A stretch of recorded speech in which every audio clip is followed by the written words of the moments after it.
Hi, ಎಲ್ರಿಗೂ ನಮಸ್ಕಾರ. ಇಂದಿನ ತರಗತಿಗೆ ಎಲ್ಲರಿಗೂ ಸ್ವಾಗತ ಸುಸ್ವಾಗತ. ಇಂದಿನ ತರಗತಿಯಲ್ಲಿ ಮೊನ್ನೆ ತರಗತಿಯಲ್ಲಿ ನಾವು ಜೀವಕೋಶಗಳ ರಚನೆ ಹೆಂಗಿರುತ್ತೆ ಅಂತ ನೋಡ್ತಾ ಹೋಗಿದ್ವಿ, ಹೌದಾ? ಅದರಲ್ಲಿ ಯಾವ ಯಾವ ಲೇಯರ್ಗಳು ಕಂಡು ಬರ್ತವೆ, ಹೌದಾ? ಕೋಶ ಭಿತ್ತಿ ಆಗಿರ್ಬೋದು, ಕೋಶ ಗೋಡೆ ಆಗಿರ್ಬೋದು, ನ್ಯೂಕ್ಲಿಯಸ್ ಆಗಿರ್ಬೋದು, ಅಥವಾ ಕೋಶ ದ್ರವ್ಯವನ್ನ ನೋಡ್ತಾ ಹೋಗಿದ್ವಿ. ಯಾವ ರೀತಿ ಸ್ಟ್ರಕ್ಚರ್ ಇರುತ್ತೆ ಮತ್ತು ಅದರ ಫಂಕ್ಷನ್ಸ್ ಏನು ಅಂತ ನೋಡ್ತಾ ಹೋಗಿದ್ವಿ. ಹಾಗಾದ್ರೆ ಇವತ್ತಿನ ತರಗತಿಯಲ್ಲಿ ಆ ಜೀವಕೋಶಗಳ ಆಕಾರ ಮತ್ತು ರಚನೆ ಹೇಗಿರುತ್ತೆ ಮತ್ತು ಏನು ಸಸ್ಯ ಜೀವಕೋಶಗಳಾಗಿರ್ಬೋದು ಅಥವಾ ಪ್ರಾಣಿ ಜೀವಕೋಶಗಳಾಗಿರ್ಬೋದು, ಇವುಗಳಲ್ಲಿ ಯಾವ ರೀತಿ ವ್ಯತ್ಯಾಸವನ್ನು ನಾವು ತೋರಿಸ್ತವೆ ಅಂತ ಇಲ್ಲಿ ನಾನು ಇವತ್ತಿನ ಕ್ಲಾಸಲ್ಲಿ ತಿಳಿಸ್ತಾ ಹೋಗ್ತೀನಿ, ಹೌದಾ? ಇಲ್ಲಿ ಹಾಗಾದ್ರೆ ಮೊದಲನೇದಾಗಿ ಜೀವಕೋಶಗಳ ಆಕಾರ ಅಂತ ಹೇಳ್ತಾ ಹೋಗ್ತೀವಿ. ಆ ಜೀವಕೋಶಗಳ ಆಕಾರ ಮತ್ತು ರಚನೆ ಅಂತಂದಾಗ ಮಾನವನಲ್ಲಿ ಸ್ನಾಯುಕೋಶ ಮತ್ತು ನರಕೋಶ ಅಂತ ಹೇಳಿ ಎ ಮತ್ತು ಬಿ ಅಂತ ಇಲ್ಲಿ ಏನು ಈ ಒಂದು ಡಯಾಗ್ರಾಮ್ ಅಲ್ಲಿ ತೋರಿಸಿದ್ದಾರೆ, ಹೌದಾ? ಹಾಗಾದ್ರೆ ಅವುಗಳನ್ನ ನೋಡುವ ಹೋಲಿಕೆಗಳೇನು, ಅವುಗಳ ವ್ಯತ್ಯಾಸ ಏನು ಅಂತ ನೋಡ್ತಾ ಹೋಗ್ತೀವಿ. ಆ ಮಾನವ ಅಂದಾಗ ಸ್ನಾಯುಕೋಶ ಮತ್ತು ನರಕೋಶ ಎರಡು ಕಂಡು ಬರುತ್ತೆ, ಹೌದಾ? ಈ ಸ್ನಾಯುಕೋಶ ಅಂದಾಗ ನಾವು ಇಂಗ್ಲಿಷ್ ಅಲ್ಲಿ ಏನಂತ ಕರಿತೀವಿ? ಮಸಲ್ಸ್ ಅಂತ ಕರಿತಾ ಹೋಗ್ತೀವಿ, ಹೌದಾ? ಇಂಗ್ಲಿಷ್ ಅಲ್ಲಿ ಮಸಲ್ಸ್ ಅಂತ ಕರಿತಾ ಹೋಗ್ತೀವಿ.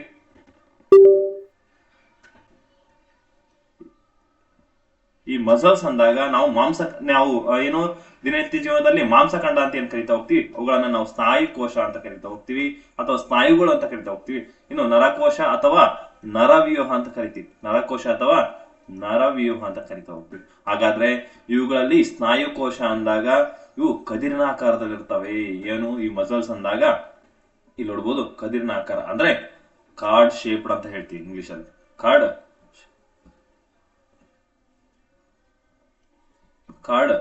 ಶೇಪ್ಡ್ ಅಂತ ಹೇಳ್ತಾ ಹೋಗ್ತೀವಿ. ಹಾಗಾದ್ರೆ ಈ ನ್ಯೂರಾನ್ಗಳು ಹೆಂಗಿರ್ತವೆ ಸರ್ ಅಂತ ಕೇಳ್ದವಾಗ, ಈ ಒಂದು ಏನು ನರಕೋಶ ಅಂದಾಗ ಇವು ತುಂಬಾ ಉದ್ದವಾಗಿರ್ತವೆ ಮತ್ತು ಕವಲೊಡೆದಿರ್ತಕ್ಕಂಥ, ಅಂದ್ರೆ ಈ ಗಿಡದ ಬ್ರಾಂಚಸ್ ಹೇಗೆ ಕವಲೊಡೆದಿರ್ತವೋ ಅವುಗಳಿಗೆ ಈ ತರ ಉದಾಹರಣೆ ಕೊಡ್ಬೋದು. ಕವಲೊಡೆದ ರೀತಿಯಲ್ಲಿ ಇವು ಸ್ಟ್ರಕ್ಚರ್ ಇರುತ್ತೆ.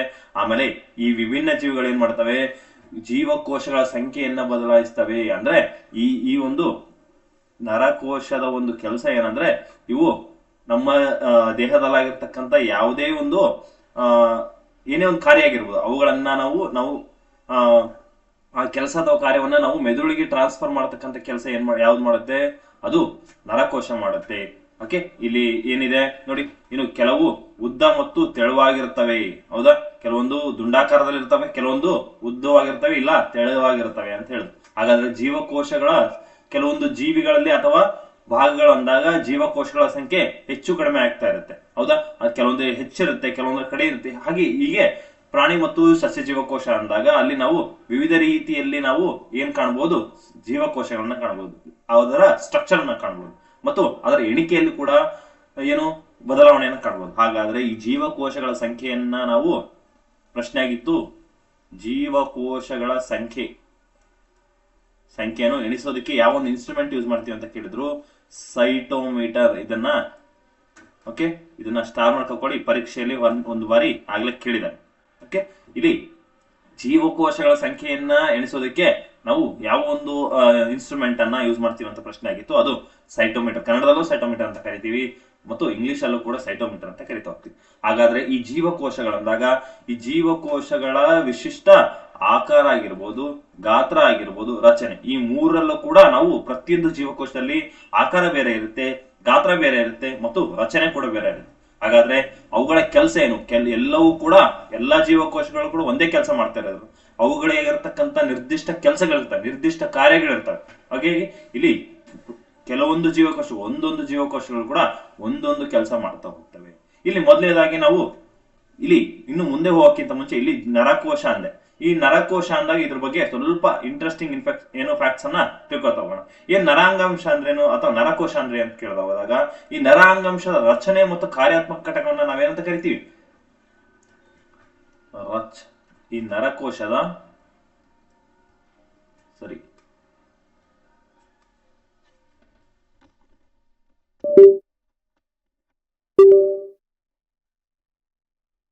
ನರ ಅಂಗಾಂಶದ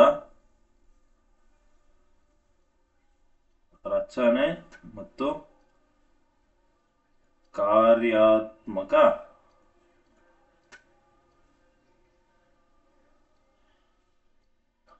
ಘಟಕವೇ ನಾವೇನಂತ ಕರಿತೀವಿ, ನರವ್ಯೂಹ ಅಂತ ಕರಿತೀವಿ. ಈ ನರಾಂಶ ರಚನೆ ಮತ್ತು ಕಾರ್ಯಾತ್ಮಕ ಘಟಕ ಯಾವುದು?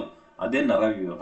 ಹಾಗಾದ್ರೆ ಈ ನರಕೋಶ ಅಂದಾಗ ಇವುಗಳು ವಿಭಜನೆ ಆಗೋದಿಲ್ಲ, ಕಾರಣ ಏನು ಅಂತ ಕೇಳ್ತಾರೆ. ಇದು ಕಾರಣ ಸೆಂಟ್ರಿಯೋಲ್ಗಳು ಇಲ್ಲದಿರುವುದರಿಂದ. ಸೆಂಟ್ರಿಯೋಲ್ಗಳು ಇಲ್ಲದಿರುವುದರಿಂದ. ಓಕೆ, ಸೆಂಟ್ರಿಯೋಲ್ಗಳು ಇಲ್ಲಿ ಇರೋದಿಲ್ಲ, ಹಾಗಾಗಿ ಇವುಗಳು ವಿಭಜನೆಯನ್ನು ಹೊಂದೋದಿಲ್ಲ. ಹಾಗಾದ್ರೆ ಮಾನವನ ದೇಹದ ಅತ್ಯಂತ ಉದ್ದವಾದ ನರಕೋಶ, ಮಾನವನ ದೇಹದ ಉದ್ದವಾದ ನರಕೋಶ ಯಾವುದು ಅಂತ ಕೇಳ್ತಾರೆ. ಯಾವುದು? ಅದೇ ನರಕೋಶ. ಯಾವುದು? ನ್ಯೂರಾನ್ ಅಂತ ಹೇಳ್ಬೇಕು. ಯಾವುದು? ನ್ಯೂರಾನ್ ಅಂತ ಹೇಳ್ಬೇಕು. ಹಾಗಾದ್ರೆ ಈ ಎರಡು ನರಕೋಶಗಳ ನಡುವೆ ಇರ್ತಕ್ಕಂಥ ಸಣ್ಣ ಜಾಗವನ್ನ ನೀವು ಏನಂತ ಕರಿತೀವಿ? ಇಲ್ಲಿ ಹಲವಾರು ನರಕೋಶಗಳು ಇರ್ತವೆ. ಆ ನರಕೋಶಗಳಂದಾಗ ಹಲವಾರು ನರಕೋಶಗಳಲ್ಲಿ ಏನು ಒಂದರಿಂದ ಒಂದಕ್ಕೆ ಸ್ಮಾಲ್ ಡಿಫರೆನ್ಸ್ ಇರುತ್ತೆ ಅಥವಾ ಗ್ಯಾಪ್ ಇರುತ್ತಲ್ಲ, ಅದಕ್ಕೆ ನಾವು ಸಂಸರ್ಗ ಅಂತ ಕರಿತೀವಿ. ಇಂಗ್ಲಿಷ್ ಅಲ್ಲಿ ಸಿನಾಪ್ಸ್ ಅಂತ ಕರಿತಾವೆ. ಸಿನಾಪ್ಸ್ ಅಂತ ಕರಿತಾ ಹೋಗ್ತೀವಿ. ಹಾಗಾದ್ರೆ ಈ ಜೀವಿಗಳಂದಾಗ ಪ್ರಚೇತನ ಒಂದು ಪ್ರಮುಖ ಏನಿರುತ್ತೆ?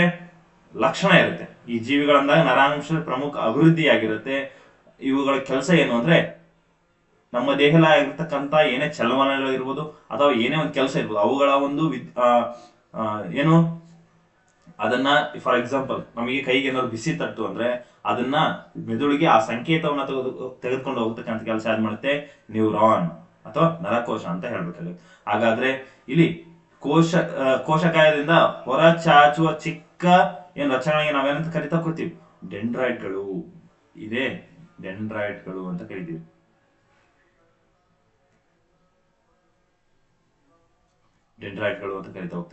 ಹಾಗಾದ್ರೆ ಮಾನವ ದೇಹದ ಅತ್ಯಂತ ವೇಗದ ನರವೇಗಳು ಸೆಕೆಂಡ್ಗೆ ಎಷ್ಟು ಇರ್ತವೆ ಅಂತ ಕೇಳಿದ್ರೆ 8 ಮೀಟರ್ ದೂರ ಕ್ರಮಿಸ್ತವೆ ಪರ್ ಸೆಕೆಂಡ್.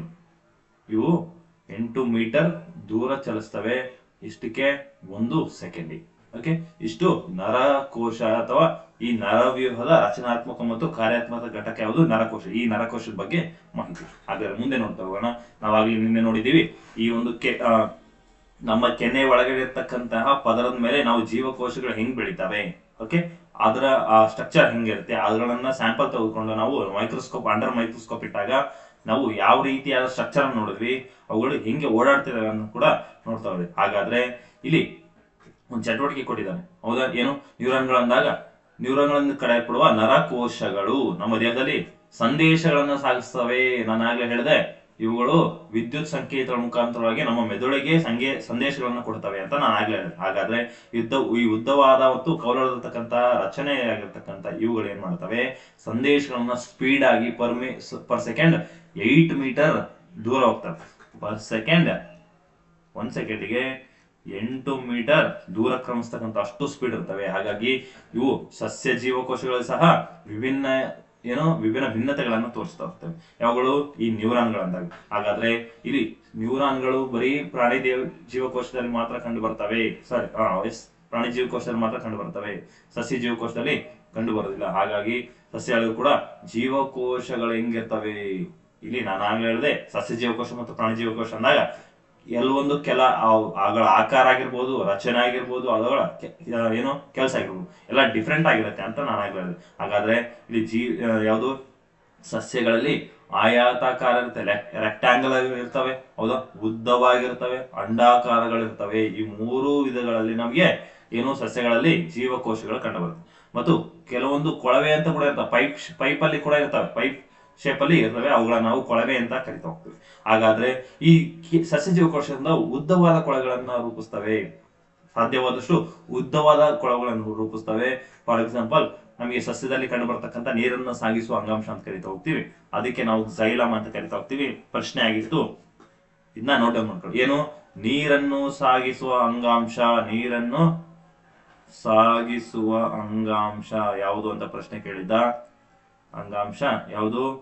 ಅದು ಝೈಲಮ್ ಅಂತ ಹೇಳ್ಬೇಕಾಗಿತ್ತು. ಇಲ್ಲಿ ಇನ್ನುವಂತ ಪ್ರಶ್ನೆ ಕೇಳಿದ್ದಾರೆ, ಏನು? ನೀರನ್ನು ಸಾಗಿಸುವ ಅಂಗಾಂಶ ಝೈಲಮ್ ಆದರೆ ಆಹಾರ ಮತ್ತು ಆಹಾರವನ್ನು ಏನು ಸಾಗಿಸುವ ಅಂಗಾಂಶ ಯಾವುದು? ನೀರು ಮತ್ತು ಖನಿಜಾಂಶಗಳು ಅಂದಾಗ ಕ್ಸೈಲಮ್ ಬರುತ್ತೆ. ಬರೀ ನೀರಲ್ಲ, ನೀರಿನ ಜೊತೆ ಖನಿಜಾಂಶಗಳನ್ನ ಯಾವುದು? ಇದೇ ಕ್ಸೈಲಮ್. ಇವರು ಕ್ಸೈಲಮ್ ಅಂತ ಕೊಟ್ಟಿಲ್ಲ, ಬಟ್ ಇಲ್ಲಿ ನೀರನ್ನು ಸಾಗಿಸುತ್ತೆ ಅಷ್ಟೇ ಕೊಡಿ. ಬಟ್ ನೀರನ್ನು ಸಾಗಿಸುವ ಅಂಗಾಂಶ ಯಾವುದು?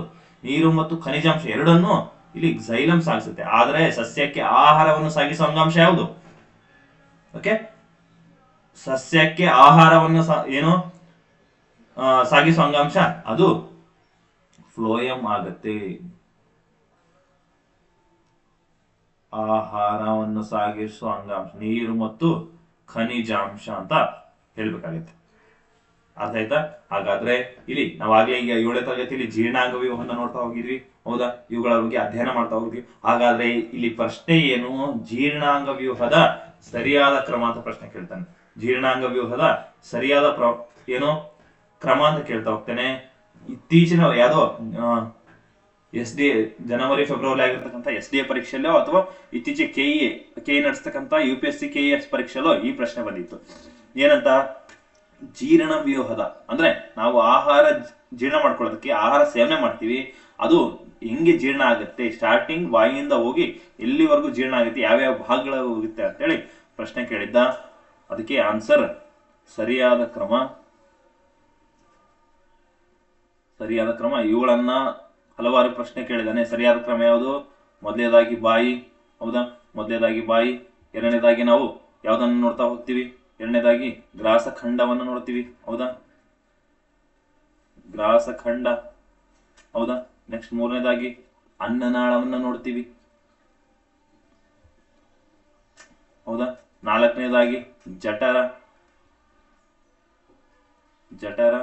ಐದನೇದು ಸಣ್ಣ ಕರಳು. ಆರನೇದು ದೊಡ್ಡ ಕರಳು, ಹೌದಾ? ನೆಕ್ಸ್ಟ್ 7ನೇದು ಮಲಬಾಯು ಅಂತ ಕರಿತಾ ಹೋಗ್ತೀವಿ. ಹಾಗಾದ್ರೆ 8ನೇದು ಯಾವುದು? ಗುದದ್ವಾರ. ಇದು ಏನಿದು? ಜೀರ್ಣಾಂಗ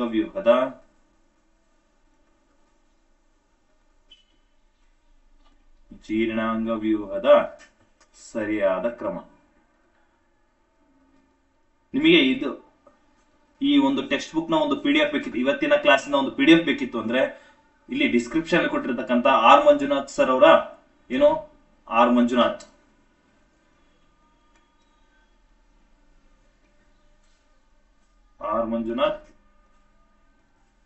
ಹಿಸ್ಟ್ರಿ ಗ್ರೂಪ್,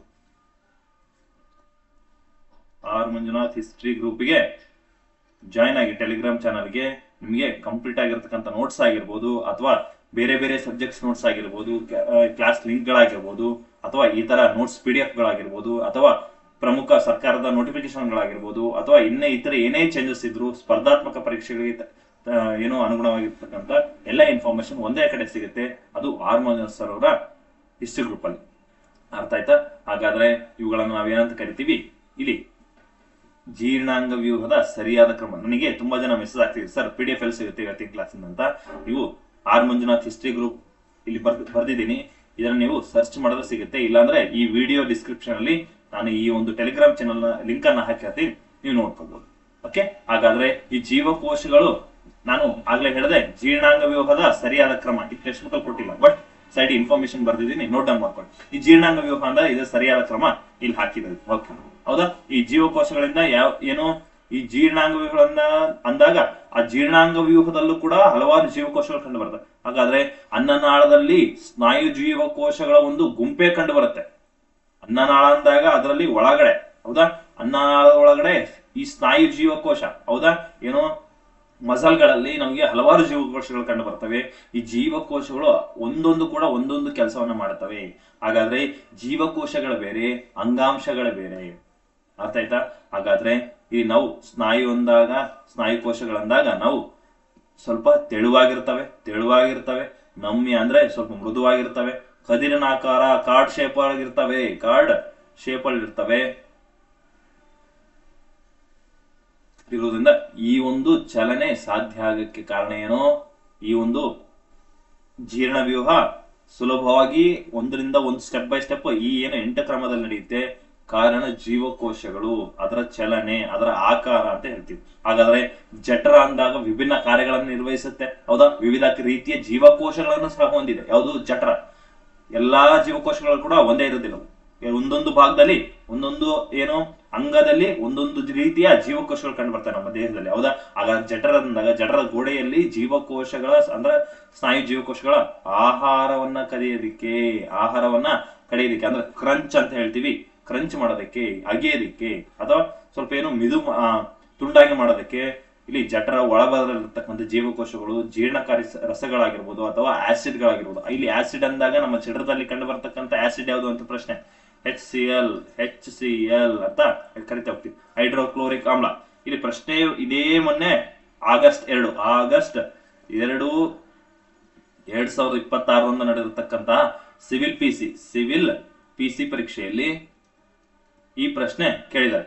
ಹಾಗಾಗಿ ಇದನ್ನ ಸ್ವಲ್ಪ ನೀಟಾಗಿ ನೋಡ್ಕೋಬೇಕು. ಏನಂತ ಹೇಳಿಕೆ ರೂಪದಲ್ಲಿ ಕೇಳಿದ್ರು, ಮಾನವನ ಜಠರದಲ್ಲಿ ಜೀರ್ಣಾಂಗಕ್ಕೆ ಸಹಾಯ ಮಾಡುವಂತಹ ಆಮ್ಲ H2SO4 ಅಂತ ಕೊಟ್ಟಿದ್ರು. H2SO4 H2SO4 ಅಲ್ಲ, HCl ಅಂತ ಮಾಡ್ಬೇಕಾಗಿತ್ತು. ಹಾಗಾಗಿ ಹೇಳಿಕೆ ಒಂದು H2SO4 ಅಂತ ಕೊಟ್ಟಿದ್ರು, H2SO4 ಅಲ್ಲ, ಅದು HCl. ಹಾಗಾಗಿ ಅಲ್ಲಿ ಕೊಟ್ಟಿರ್ತಕ್ಕಂಥ ಅವರು ಹೇಳಿಕೆ ತಪ್ಪಾಗಿತ್ತು.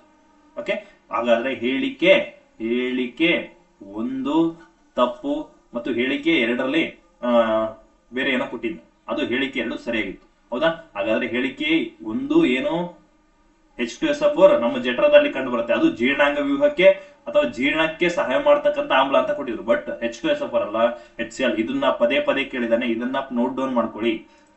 ಇದು ನಿಮಗೆ ಟೆಕ್ಸ್ಟ್ ಬುಕ್ ಅಲ್ಲಿ ಇಲ್ಲ. ಹಾಗಾಗಿ ಇವುಗಳ ಆಹಾರ ಏನ್ ಮಾಡ್ತವೆ, ಈ ಒಂದು ಜಠರದಲ್ಲಿ ಕಂಡು ಬರ್ತಕ್ಕಂಥ ಜೀವಕೋಶಗಳು ಆಹಾರ ಜೀರ್ಣ ಆಗೋದಕ್ಕೆ ಸರಿಯಾದ ಕ್ರಮಗಳನ್ನ ಕೈಗೊಳ್ತವೆ. ಹಾಗಾದ್ರೆ ಒಂದು ಜೀವಿ ಅಂದಾಗ ಆ ಜೀವಿಯ ದೇಹದಲ್ಲಿ ಸಂಘಟನೆ ಮಟ್ಟ ಅಂದ್ರೆ ಎಲ್ಲಾ ಜೀವಕೋಶಗಳು ಏನೇನ್ ಕೆಲಸ ಮಾಡ್ತವೆ, ಅವುಗಳು ಹೆಂಗ್ ಕೆಲಸ ಮಾಡ್ತವೆ, ಅದು ಸಕ್ರಿಯವಾಗಿ ಹೆಂಗ್ ಪಾಲ್ಗೊಳ್ತವೆ ಅಂತ ನೋಡ್ತಾ ಹೋದಾಗ ಇಲ್ಲಿ ಒಂದು ಜೀವಿ ಅಂದಾಗ ಒಂದು ಜೀವಿಯ ದೇಹ ಹೆಂಗ್ ಮಾಡಲ್ಪಟ್ಟಿರುತ್ತೆ, ಸಂಕೀರ್ಣ ರೀತಿಯಲ್ಲಿ. ಓಕೆ, ಸಂಕೀರ್ಣ ರೀತಿಯಲ್ಲಿ ಅಂದ್ರೆ ಸಂಘಟಿತವಾಗಿ. ಫಾರ್ ಎಕ್ಸಾಂಪಲ್ ಇಲ್ಲಿ ನೋಡಿ, ಇಲ್ಲೆಲ್ಲ ಜೀವಕೋಶಗಳಿದೆ ಅನ್ಕೊಳ್ಳಿ. ಈ ಜೀವಕೋಶಗಳ ಗುಂಪಿಗೆ ನಾವೇನಂತ ಕರಿತೀವಿ, ಅಂಗಾಂಶ ಅಂತ ಕರಿತೀವಿ, ಅಂಗಾಂಶ. ಹಾಗಾದ್ರೆ ಈ ಅಂಗಾಂಶಗಳ ಗುಂಪಿಗೆ ನಾವೇನಂತ ಕರಿತೀವಿ, ಅಂಗಾಂಶಗಳ ಗುಂಪಿಗೆ ಒಂದು ಅಂಗ ಅಂತ ಕರಿತೀವಿ. ಈ ಅಂಗಗಳ ಗುಂಪಿಗೆ ನಾವು ಅಂಗವ್ಯೂಹ ಅಂತ ಕರಿತೀವಿ, ಅಂಗವ್ಯೂಹ ಅಂತ ಕರಿತಾ ಹೋಗ್ತೀವಿ. ಹಾಗಾದ್ರೆ ಇನ್ನೊಂದು ಬರುತ್ತೆ, ಈ ಅಂಗವ್ಯೂಹದ ಗುಂಪಿಗೆ ನಾವೇನಂತ ಕರಿತೀವಿ, ಜೀವಿ. ಹೌದಾ, ಜೀವಿ ಅಂತ ಕರಿತಾ ಹೋಗ್ತೀವಿ. ಇಲ್ಲಿ ಹಲವಾರು ಲಕ್ಷಾಂತರ ಮಿಲಿಯನ್ ಟ್ರಿಲಿಯನ್ ಗಟ್ಲೆ ನಮ್ಗೆ ನಮ್ಮ ದೇಹದಲ್ಲಿ ಜೀವಕೋಶಗಳು ಕಂಡು ಬರ್ತವೆ. ಆ ಜೀವಕೋಶಗಳಿಲ್ಲ ಅಂದ್ರೆ ಈ ದೇಹ ಇವತ್ತು ಇರ್ತಿರ್ಲಿಲ್ಲ. ಈ ದೇಹ ಹೆಂಗ್ ಮಾಡಲ್ಪಟ್ಟಿದೆ, ಹಲವಾರು ಲಕ್ಷಾಂತರ ಮಿಲಿಯನ್ ಟ್ರಿಲಿಯನ್ ಜೀವಕೋಶಗಳಿಂದ ಮಾಡಲ್ಪಟ್ಟಿದೆ. ಹಾಗಾದ್ರೆ ಈ ಜೀವಕೋಶಗಳ ಗುಂಪಿಗೆ, ಈ ಜೀವಕೋಶ ಅಂದಾಗ ಈ ಜೀವಕೋಶಗಳ ಗುಂಪಿಗೆ ನಾವು ಅಂಗಾಂಶ ಅಂತ ಕರಿತೀವಿ. ಈ ಅಂಗಾಂಶಗಳು ಹಲವಾರು ಅಂಗಾಂಶಗಳು ಸೇರ್ಕೊಂಡು ನಾವು ಅಂಗ ರಚನೆ ಆಗಿರುತ್ತೆ, ಅದಕ್ಕೆ ಅಂಗ ಅಂತ ಕರಿತೀವಿ. ಆ ಅಂಗಗಳ ಹಲವಾರು ಅಂಗಗಳು ಸೇರ್ಕೊಂಡು ಒಂದು ರಚನೆ ಆಗಿರುತ್ತೆ, ಅದಕ್ಕೆ ನಾವು ಅಂಗವ್ಯೂಹ ಅಂತ ಕರಿತೀವಿ. ಈ ಹಲವಾರು ಅಂಗಗಳು ಗುಂಪಾಗಿ ಸೇರ್ಕೊಂಡಿದ್ದಕ್ಕೆ ನಾವು ಒಂದು ಜೀವಿಯಾಗಿ ರಚನೆ ಆಗುತ್ತೆ, ಅದನ್ನ ನಾವು ಒಬ್ಬ ಜೀವಿ. ಇವು ಒಂದು ಮನುಷ್ಯ, ಇದು ಏನು ಹುಲಿ, ಇದು ಕರಡಿ, ಇದು ಜಿಂಕೆ, ಇದು ಚಿರತೆ ಅಂತೇಳಿ ಬೈಫರ್ಗೇಷನ್ ಮಾಡ್ತಾ ಹೋಗ್ತೀವಿ. ಹಾಗಾದ್ರೆ ಈ ಒಂದು ಅಂಗಾಂಶಗಳಂದಾಗ, ಜೀವಕೋಶಗಳಂದಾಗ ನಮಗೆ ಇಟ್ಟಿಗೆ ರೂಪದಲ್ಲಿ ಕಂಡು ಬರ್ತವೆ. ಇಲ್ಲಿ ನೋಡಿ, ಮಾಂಸ ಅಂದಾಗ, ಸ್ನಾಯುಕೋಶ ಅಂದಾಗ, ಜೀವಕೋಶ ಅಂದಾಗ ನಮಗೆ ಹೆಂಗ್ ಕಂಡು ಬರ್ತವೆ, ಹೌದಾ? ಹಾಗಾಗಿ ಜೀವಕೋಶ, ಇದನ್ನ ನಾವು ಜೀವಕೋಶ ಅಂತ ಕರಿತೀವಿ ಸ್ಟ್ರಕ್ಚರ್, ಹೌದಾ? ಕೆಲವೊಂದು ದುಂಡಾಗಿರ್ಬೋದು ಅಥವಾ ಉದ್ದವಾಗಿರ್ಬೋದು, ತೆಳುವಾಗಿರ್ಬೋದು ಅಥವಾ ಕೊಳವೆ ಆಕಾರದಲ್ಲಿರ್ಬೋದು, ಹೌದಾ? ಹಾಗಾದ್ರೆ ಇಲ್ಲಿ ಜೀವಕೋಶ, ಇದು ಅಂಗಾಂಶ ಅಂದಾಗ ಈ ಜೀವಕೋಶಗಳಿಂದ ಕೂಡಿದೆ, ಹೌದಾ? ಈ ಜೀವಕೋಶಗಳಿಂದ ಅಂದ್ರೆ ಈ ಒಂದು ಸೆಟ್ ಬೈ ಸೆಟ್, ಇಲ್ಲಿ ಸ್ಟೆಪ್ ಬೈ ಸ್ಟೆಪ್ ಎಲ್ಲ ಕೂಡ್ಕೊಂಡು ಇಟ್ಟಿಗೆ ಆಕಾರದಲ್ಲಿ ಒಂದು ಆಕಾರ ರಚನೆ ಆಗಿದೆ, ಅದಕ್ಕೆ ನಾವು ಅಂಗಾಂಶ ಅಂತ ಕರಿತೀವಿ. ಇವುಗಳೆಲ್ಲವನ್ನ ಕೂಡ್ಕೊಂಡು ಅದಕ್ಕೆ ಎಲ್ಲಾ ಅಂಗಾಂಶಗಳು ಕೂರ್ಕೊಂಡು ಇಲ್ಲಿ ಒಂದು ಅಂಗ ಆಗಿದೆ. ಅದು ಯಾವ್ದಾರ ಆಗಿರ್ಬೋದು, ಕಿಡ್ನಿ, ಲಿವರ್ ಅಥವಾ ನಾವೇನು ಅನ್ನನಾಳ, ಏನೇ ಆಗಿರ್ಲಿ, ಅದು ಎಲ್ಲ ಅಂಗಾಂಶಗಳು ಸೇರ್ಕೊಂಡು ಒಂದು ಅಂಗ ಆಗಿರುತ್ತೆ. ಇಲ್ಲಿ ಫಾರ್ ಎಕ್ಸಾಂಪಲ್ ಜಠರ ಕೊಟ್ಟಿದ್ದಾರೆ, ಹೌದಾ? ಈ ಜಠರ ಅಂದಾಗ ಜಠರ ಯಾವ ಆಕಾರದಲ್ಲಿದೆ, ಜಠರ ಜೆ ಆಕಾರದಲ್ಲಿದೆ. ಇದನ್ನು ಕೂಡ ಪರೀಕ್ಷೆಯಲ್ಲಿ ಪ್ರಶ್ನೆ ಆಗಿದೆ. ನಿಮಗೆ ಜಿಕೆಲಿ ಕೆಲವೊಂದು ಆಕಾರಗಳು ಬರುತ್ತೆ, ಹೌದಾ? ಈ ಕರ್ನಾಟಕ ಯಾವ ಆಕಾರದಲ್ಲಿದೆ, ಅಥವಾ ಮಹಾರಾಷ್ಟ್ರ ಆಗಿರ್ಬೋದು, ಈ ಗುಜರಾತ್ ಆಗಿರ್ಬೋದು, ಅಥವಾ ನಾವೇನು ನಮ್ಮ ಭಾರತ ಮ್ಯಾಪ್ ಯಾವ ಆಕಾರದಲ್ಲಿದೆ, ಹೌದಾ? ನಮ್ಮ ಕೆಲವೊಂದು ಡಿಸ್ಟಿಕ್ ಗಳನ್ನ ನೋಡ್ತಾ ಹೋಗ್ತೀವಿ. ಡಿಸ್ಟಿಕ್ ಮ್ಯಾಪ್ ಗಳನ್ನ ನೋಡಿದಾಗ ಅವುಗಳ ಆಕಾರ ಹೇಗಿದೆ, ಹೌದಾ? ನಮ್ಮ ಕರ್ನಾಟಕ ಯಾವ ಆಕಾರದಲ್ಲಿದೆ? ಗೋಡಂಬಿ ಆಕಾರದಲ್ಲಿದೆ, ಹೌದಾ? ಇವುಗಳನ್ನು ಕೂಡ ಇಲ್ಲಿ ಜಿಕೆ ಪಾಯಿಂಟ್ಸ್ ಅನ್ನು ಕೂಡ ಆಡ್ ಮಾಡ್ಕೋಬಹುದು 360 ಡಿಗ್ರಿ ಆಂಗಲ್ ಅಲ್ಲಿ ಓದ್ತಾ ಹೋದಾಗ. ಹಾಗಾದ್ರೆ ಈ ಜಠರ ಅಂದಾಗ ಜಠರ ಕೂಡ ನಮಗೆ ಜೆ ಆಕಾರದಲ್ಲಿ ಕಂಡು ಬರುತ್ತೆ, ಹೌದಾ? ಹಾಗಾದ್ರೆ ಈ ಇದನ್ನ ನಾವು ಅಂಗ ಅಂತ ಕರೆದ್ವಿ. ಈ ಅಂಗಗಳ ಗುಂಪಿಗೆ ನಾವೇನಂತ ಕರಿತಾ ಹೋಗ್ತೀವಿ? ಅಂಗವ್ಯೂಹ. ಈ ಒಂದು ಜಠರ ಸೇರ್ಕೊಂಡು ಏನಾಯ್ತು? ಈ ಜಠರ ಎಲ್ಲ ಸೇರ್ಕೊಂಡು ಹೊಟ್ಟೆ ಆಯ್ತು, ಹೌದಾ? ಅಂದ್ರೆ ಪೂರ್ತಿ ಈ ಭಾಗ ಆಯ್ತು, ಈ ಕೆಳಗಿನ ಎದೆಯ ಕೆಳಗಿನ ಭಾಗ ಕಂಪ್ಲೀಟ್ ಆಗಿ ಸ್ಟ್ರಕ್ಚರ್ ಗೊತ್ತಾಯ್ತು. ಹಾಗಾದ್ರೆ ಇದನ್ನ ನಾವು ಅಂಗವ್ಯೂಹ ಅಂತ ಕರಿತೀವಿ. ಈ ಅಂಗವ್ಯೂಹ ಎಲ್ಲ ಸೇರ್ಕೊಂಡು ನಮ್ಮ ದೇಹ ಆಯ್ತು. ಅದಕ್ಕೆ ನಾವು ಒಂದು ಜೀವಿ ಅಂತ ಕರೆದ್ವಿ, ಹೌದಾ? ಈ ಜೀವಿ ಅಂತ ಕರಿತಾ ಹೋಗುದು. ಆದ್ರೆ ಇಲ್ಲಿ ಅದನ್ನೇ ಕೊಟ್ಟಿದ್ದಾನೆ, ಇಲ್ಲಿ ಓದೋಕ್ ಹೋದ್ರೆ ಅದನ್ನೇ ಕೊಟ್ಟಿದ್ದಾನೆ. ಆದ್ರೆ ನಾನು ನಿಮ್ಗೆ ಡಯಾಗ್ರಾಮೆಟಿಕ್ ಆಗಿ ಎಕ್ಸ್ಪ್ಲೇನ್ ಮಾಡಿದ್ರೆ ತುಂಬಾ ಚೆನ್ನಾಗಿ ಅರ್ಥ ಆಗುತ್ತೆ ಅಂತೇಳಿ ಈ ತರ ಎಕ್ಸ್ಪ್ಲೇನ್ ಮಾಡಿದ್ದೀನಿ. ಅರ್ಥ ಆಯ್ತು ಅನ್ಸುತ್ತೆ. ಈ ಜೀವಕೋಶಗಳ ಗುಂಪಿಗೆ ಅಂಗಾಂಶ ಅಂತೀವಿ, ಅಂಗಾಂಶಗಳ ಗುಂಪಿಗೆ ಅಂಗ ಅಂತೀವಿ, ಈ ಅಂಗಗಳ ಗುಂಪಿಗೆ ನಾವು ಅಂಗವ್ಯೂಹ ಅಂತೀವಿ. ಈ ಅಂಗವ್ಯೂಹಗಳ ಎಲ್ಲಾ ಗುಂಪಿಗೆ ನಾವು ಒಂದು ಜೀವಿಯಾಗಿ ರೂಪುಗೊಳ್ಳುತ್ತೆ. ಅದಕ್ಕೆ ನಾವು ಜೀವಿ ಅಂತ ಕರಿತಾ ಹೋಗ್ತೀವಿ, ಅಥವಾ ಒಂದು ಪ್ರಾಣಿ ಅಂತ ಕರೆಯೋದಕ್ಕೆ ಕಾರಣ ಅಲ್ಲಿ ಅಂಗವ್ಯೂಹದ ಒಂದು ಗುಂಪೆ ಇರುತ್ತೆ. ಅರ್ಥ ಆಯ್ತಾ? ಇಷ್ಟು ಈ ಒಂದು ರಚನೆ ಅಂದ್ರೆ ಏನು ಆಗಿರ್ಬೋದು, ಜೀವಕೋಶ ಆಗಿರ್ಬೋದು, ಅಂಗಾಂಶ ಆಗಿರ್ಬೋದು, ಅಂಗವ್ಯೂಹ ಆಗಿರ್ಬೋದು, ಜೀವಿ ಆಗಿರ್ಬೋದು, ಇವುಗಳೆಲ್ಲವನ್ನ ಹೇಗ್ ಮಾಡಲ್ಪಟ್ಟಿರುತ್ತೆ ಅಂತೇಳಿ ಜಸ್ಟ್ ಇಂಟ್ರೊಡಕ್ಷನ್ ಅಷ್ಟೇ, ಹೌದಾ? ಹಾಗಾದ್ರೆ ಈ ಸಂಘಟನೆ ಮಟ್ಟಗಳು ಇವುಗಳ ಹೇಗೆ ರೂಪುಗೊಳ್ತವೆ ಅಂದ್ರೆ ಜೀವಕೋಶಂತ ಸರಳ ನಿರ್ಮಾಣ ಘಟಕಗಳು ಹೇಗೆ ಒಟ್ಟಿಗೆ ಸೇರಿ ಒಂದು ಸಂಕೀರ್ಣ ಜೀವಿಯನ್ನು ರೂಪಿಸ್ತವೆ ಅಂತ ನೋಡ್ತಾ ಹೋದಾಗ ಅಂತ ಅರ್ಥ ಮಾಡ್ಕೊಳ್ಳುವಂಥದ್ದು ನಮಗೆ ಸಹಾಯ ಮಾಡುತ್ತೆ. ಇವುಗಳನ್ನ ಓದ್ತಾ ಹೋದ್ರೆ ನಮಗೆ ದಿನನಿತ್ಯ ಜೀವನದಲ್ಲಿ ಸಹಾಯ ಮಾಡುತ್ತಾ ಹೋಗುತ್ತವೆ, ಹೌದಾ? ಹಾಗಾದ್ರೆ ಈ ಸಂಕೀರ್ಣ ಜೀವಕೋಶಗಳಂದಾಗ ಜೀವಕೋಶವು ಹಿಂಗ್ ಮಾಡಲ್ಪಟ್ಟಿರ್ತವೆ. ಈ ಜೀವಕೋಶಗಳಂದಾಗ ಇಲ್ಲಿ ಸಂಕೀರ್ಣ ಜೀವಕೋಶಗಳಂದಾಗ ಅಂಡವೆಂಬ ಒಂದು ಜೀವಕೋಶ ಏನ್ ಮಾಡುತ್ತೆ? ಪ್ರಾರಂಭ ಆಗುತ್ತೆ. ಅಂದ್ರೆ ಈ 0 ಇಂದ ಪ್ರಾರಂಭ ಆಗ್ತದೆ ಜೀವಕೋಶಗಳು. ಇಲ್ಲಿ ಯಾವುದೇ ಜೀವಿ ಅಂದಾಗ ಅದರ ಅಂಡ ಏನಾಗಿರುತ್ತೆ? ಅನೇಕ ಜೀವಕೋಶ ಇರ್ತಕ್ಕಂತಹ ಏನು ಸಂಪೂರ್ಣ ಜೀವಿಯನ್ನ ರೂಪಿಸೋದಕ್ಕೆ ಮತ್ತೆ ವಿಭಜನೆ ಆಗಿದೆ. ಜೀವಕೋಶಗಳಂದಾಗ ಮೊದಲು 0 ಇಂದ ಸ್ಟಾರ್ಟ್ ಆಗಿ ಒಂದು ಅಂಗವನ್ನು ರೂಪಿಸ್ಬೇಕು ಅಂದ್ರೆ ಅದರ ಮಲ್ಟಿಪಲ್ ಆಗ್ತವೆ, ಡಬಲ್ ಆಗ್ತವೆ. ಅದನ್ನ ನಾವು ಮಲ್ಟಿಪಲ್ ಅಂತ ಕರಿತಾ ಹೋಗ್ತೀವಿ. ಮಲ್ಟಿಪಲ್ ಆಗೋದ್ರ ಮುಖಾಂತರವಾಗಿ ಒಂದು ಜೀವಿಯನ್ನ ರೂಪುಗೊಳ್ಳೋದಕ್ಕೆ ಕಾರಣ ಆಗ್ತವೆ, ಮತ್ತೆ ಪ್ರೊಡ್ಯೂಸ್ ಮಾಡ್ತವೆ. ಮತ್ತೆ ನೀವು ಈಗಾಗಲೇ ಕ್ಯಾನ್ಸರ್ ಸೆಲ್ಸ್ ಗಳನ್ನ ನೋಡಿರ್ತೀವಿ, ಹೌದಾ? ಅವುಗಳು ಡಬಲ್ ಮಲ್ಟಿಪಲ್ ಆಗ್ತವೆ. 2 ಇದ್ದಿದ್ದು 4 ಆಗುತ್ತೆ, 4 ಇದ್ದಿದ್ದು 8 ಆಗುತ್ತೆ, ಹೌದಾ? 2 ಇದ್ದಿದ್ದು 4 ಆಗುತ್ತೆ, 4 ಇದ್ದಿದ್ದು 8, 8 14, 16, 32, 64, ಈ ತರ 120, ಈ ತರ ಡಬಲ್, ತುಂಬಾ ಡಬಲ್ ಆಗ್ತಾ ಹೋಗುತ್ತೆ. ಯಾವುದು? Cancer cells. ಹಾಗಾಗಿ ನಾವು ಕ್ಯಾನ್ಸರ್ ಅಂದಾಗ ಇಲ್ಲಿ ಮಲ್ಟಿಪಲ್ ಡಿವಿಷನ್ ಆಗ್ತಾ ಇರುತ್ತೆ, ಮಲ್ಟಿಪಲ್ ಸೆಲ್ ಡಿವಿಷನ್ ಆಗ್ತಾ ಇರುತ್ತೆ. ಓಕೆ, ಇದಕ್ಕೆ ಕಾರಣ ಏನು? ಕ್ಯಾನ್ಸರ್ಗೆ ಕಾರಣ ಏನು? ಮೈಟೋಸಿಸ್ ಏನು cell division. Mitosis cell division ಅಂತ ಕರಿತಾ ಹೋಗ್ತೀವಿ. ಹಾಗಾದ್ರೆ ಈ ಕ್ಯಾನ್ಸರ್ ಅಂದಾಗ ನಾವು ತುಂಬಾ ಕೇರ್ಫುಲ್ ಆಗಿರ್ಬೇಕು. ಫಸ್ಟ್ ಸ್ಟೇಜ್ ಅಲ್ಲಿ ಇದ್ರೆ ನಾವು ಏನಂತ ಅದನ್ನ ಗುಣಪಡಿಸಬಹುದು, ಅಥವಾ ಕೈ ಮೀರಿತು ಅಂದ್ರೆ ಸ್ವಲ್ಪ ಕಷ್ಟ ಆಗುತ್ತೆ. ಹಾಗಾದ್ರೆ ನಾವು ಈ ಒಂದು ಕ್ಯಾನ್ಸರ್ ಅಂದಾಗ, ಹೌದಾ, ಇದ್ರ ಬಗ್ಗೆ ಬರ್ತಕ್ಕಂಥ ತರಗತಿಯಲ್ಲಿ ಇನ್ ಡೀಟೇಲ್ ಎಕ್ಸ್ಪ್ಲೇನ್ ಮಾಡ್ತಾ ಹೋಗ್ತೀನಿ, ಹೌದಾ? ಇಲ್ಲಿ ಅದು ಬರೋದಿಲ್ಲ. ಇಲ್ಲಿ ಜಸ್ಟ್ ಏನೋ ಸೆಲ್ ಡಿವಿಷನ್ ಅಂತ ಬಂತು, ಅದನ್ನ ನಾನು ಹೇಳ್ತಾ ಹೋದೆ, ಹೌದಾ? ಇಲ್ಲಿ ಜೀವಕೋಶ, ಈ ಜೀವಕೋಶಗಳ ಮಲ್ಟಿಪಲ್ ಡಿವಿಷನ್ ಆಗೋದ್ರಿಂದಾನೇ ಏನೋ ಕ್ಯಾನ್ಸರ್ ಹಲವಾರು ಹಂತಗಳನ್ನ ತಲುಪಿ ಒಂದು ಜೀವಿಯ ಜೀವಿಯನ್ನೇ ಬಲಿಯಾಗಿ ತಗೊಳುತ್ತೆ, ಹೌದು, ಕ್ಯಾನ್ಸರ್. ಅದನ್ನ ನಾವು ಆಂಕೋಲಜಿ ಅಂತ ಕರಿತಾ ಹೋಗ್ತೀವಿ. ಏನು ಕ್ಯಾನ್ಸರ್ನ ಅಧ್ಯಯನಕ್ಕೆ ನಾವು ಆಂಕೋಲಜಿ ಅಂತ ಕರಿತೀವಿ. ಕ್ಯಾನ್ಸರ್ನ ಅಧ್ಯಯನಕ್ಕೆ ಆಂಕೋಲಜಿ ಅಂತ ಕರಿತಾ ಹೋಗ್ತೀವಿ.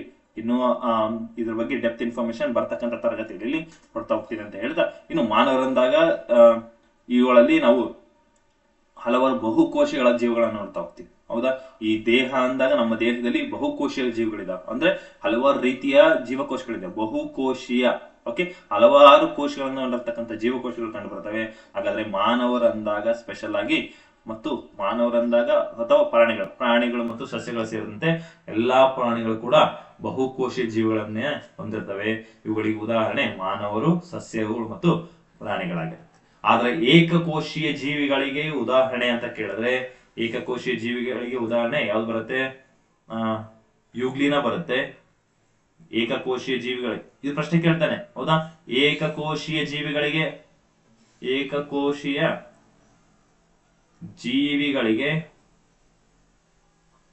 ಉದಾಹರಣೆ ಅಂತ ಪ್ರಶ್ನೆ ಕೇಳ್ತಾನೆ. ಯುಗ್ಲಿನ ಅಥವಾ ನಾವೇನು ಅಮೀಬಾ, ಇವುಗಳನ್ನು ನಾವು ಉದಾಹರಣೆ ಕೊಡ್ಬೋದು. ಯಾಕೆ ಅಂದ್ರೆ ಇವುಗಳು ಏಕಕೋಶವನ್ನು ಹೊಂದಿರ್ತವೆ, ಅದಕ್ಕಾಗಿ ನಾವು ಏಕಕೋಶೀಯ ಜೀವಿಗಳಂತ ಕರಿತಾ ಹೋಗ್ತೀವಿ. ಓಕೆ, ಅರ್ಥ ಆಯ್ತಾ?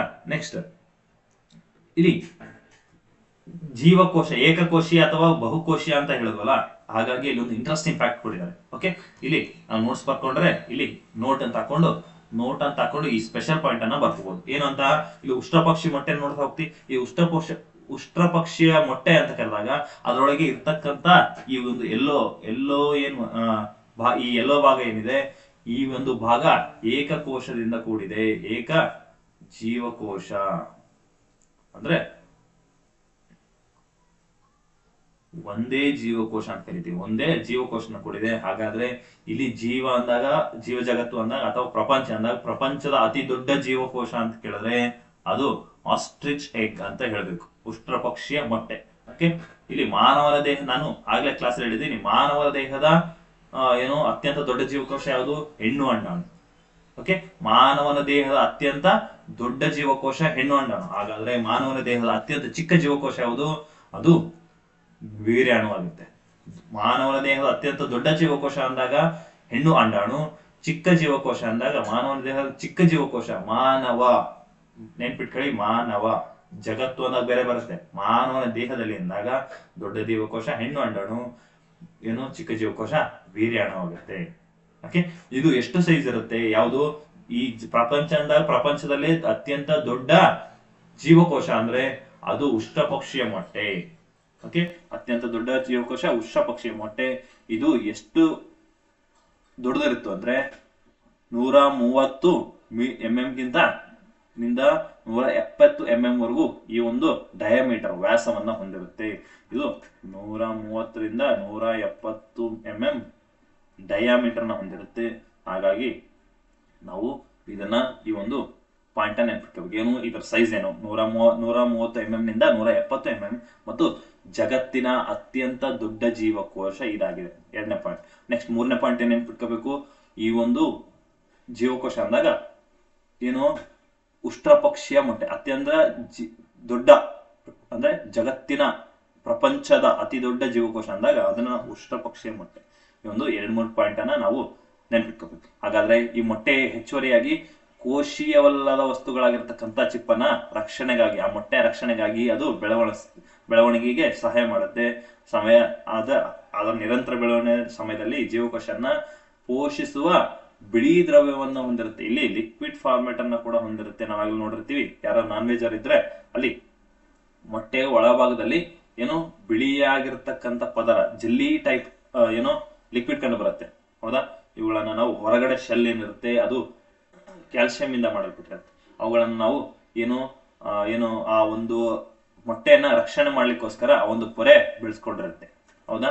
ಹಾಗಾದ್ರೆ ಮುಂದಿನ ಒಂದು ಸ್ಲೈಡ್ ಅನ್ನು ನೋಡ್ತಾ ಹೋದಾಗ ಇಲ್ಲಿ ನೆಕ್ಸ್ಟ್ ಸೂಕ್ಷ್ಮ ಜೀವಿಗಳಂದ್ರೆ ಇಷ್ಟು ಜಸ್ಟ್ ಜೀವಕೋಶಗಳ ಬಗ್ಗೆ ಜಸ್ಟ್ ಇಂಟ್ರೊಡಕ್ಷನ್ ಅಷ್ಟೇ. ಈ ಜೀವಕೋಶಗಳಂದಾಗ ಅವುಗಳಲ್ಲಿ ನಾವು ಹಲವಾರು ಬಗೆಯನ್ನು ನೋಡ್ತಾ ಹೋಗ್ತೀವಿ. ಹೌದಾ? ಅಂದ್ರೆ ಕಣಸಹಿತ ಕಣದಂಗಗಳು, ಕಣರಹಿತ ಕಣದಂಗಗಳನ್ನು ನೋಡ್ತಾ ಹೋಗ್ತೀವಿ. ಹೌದಾ?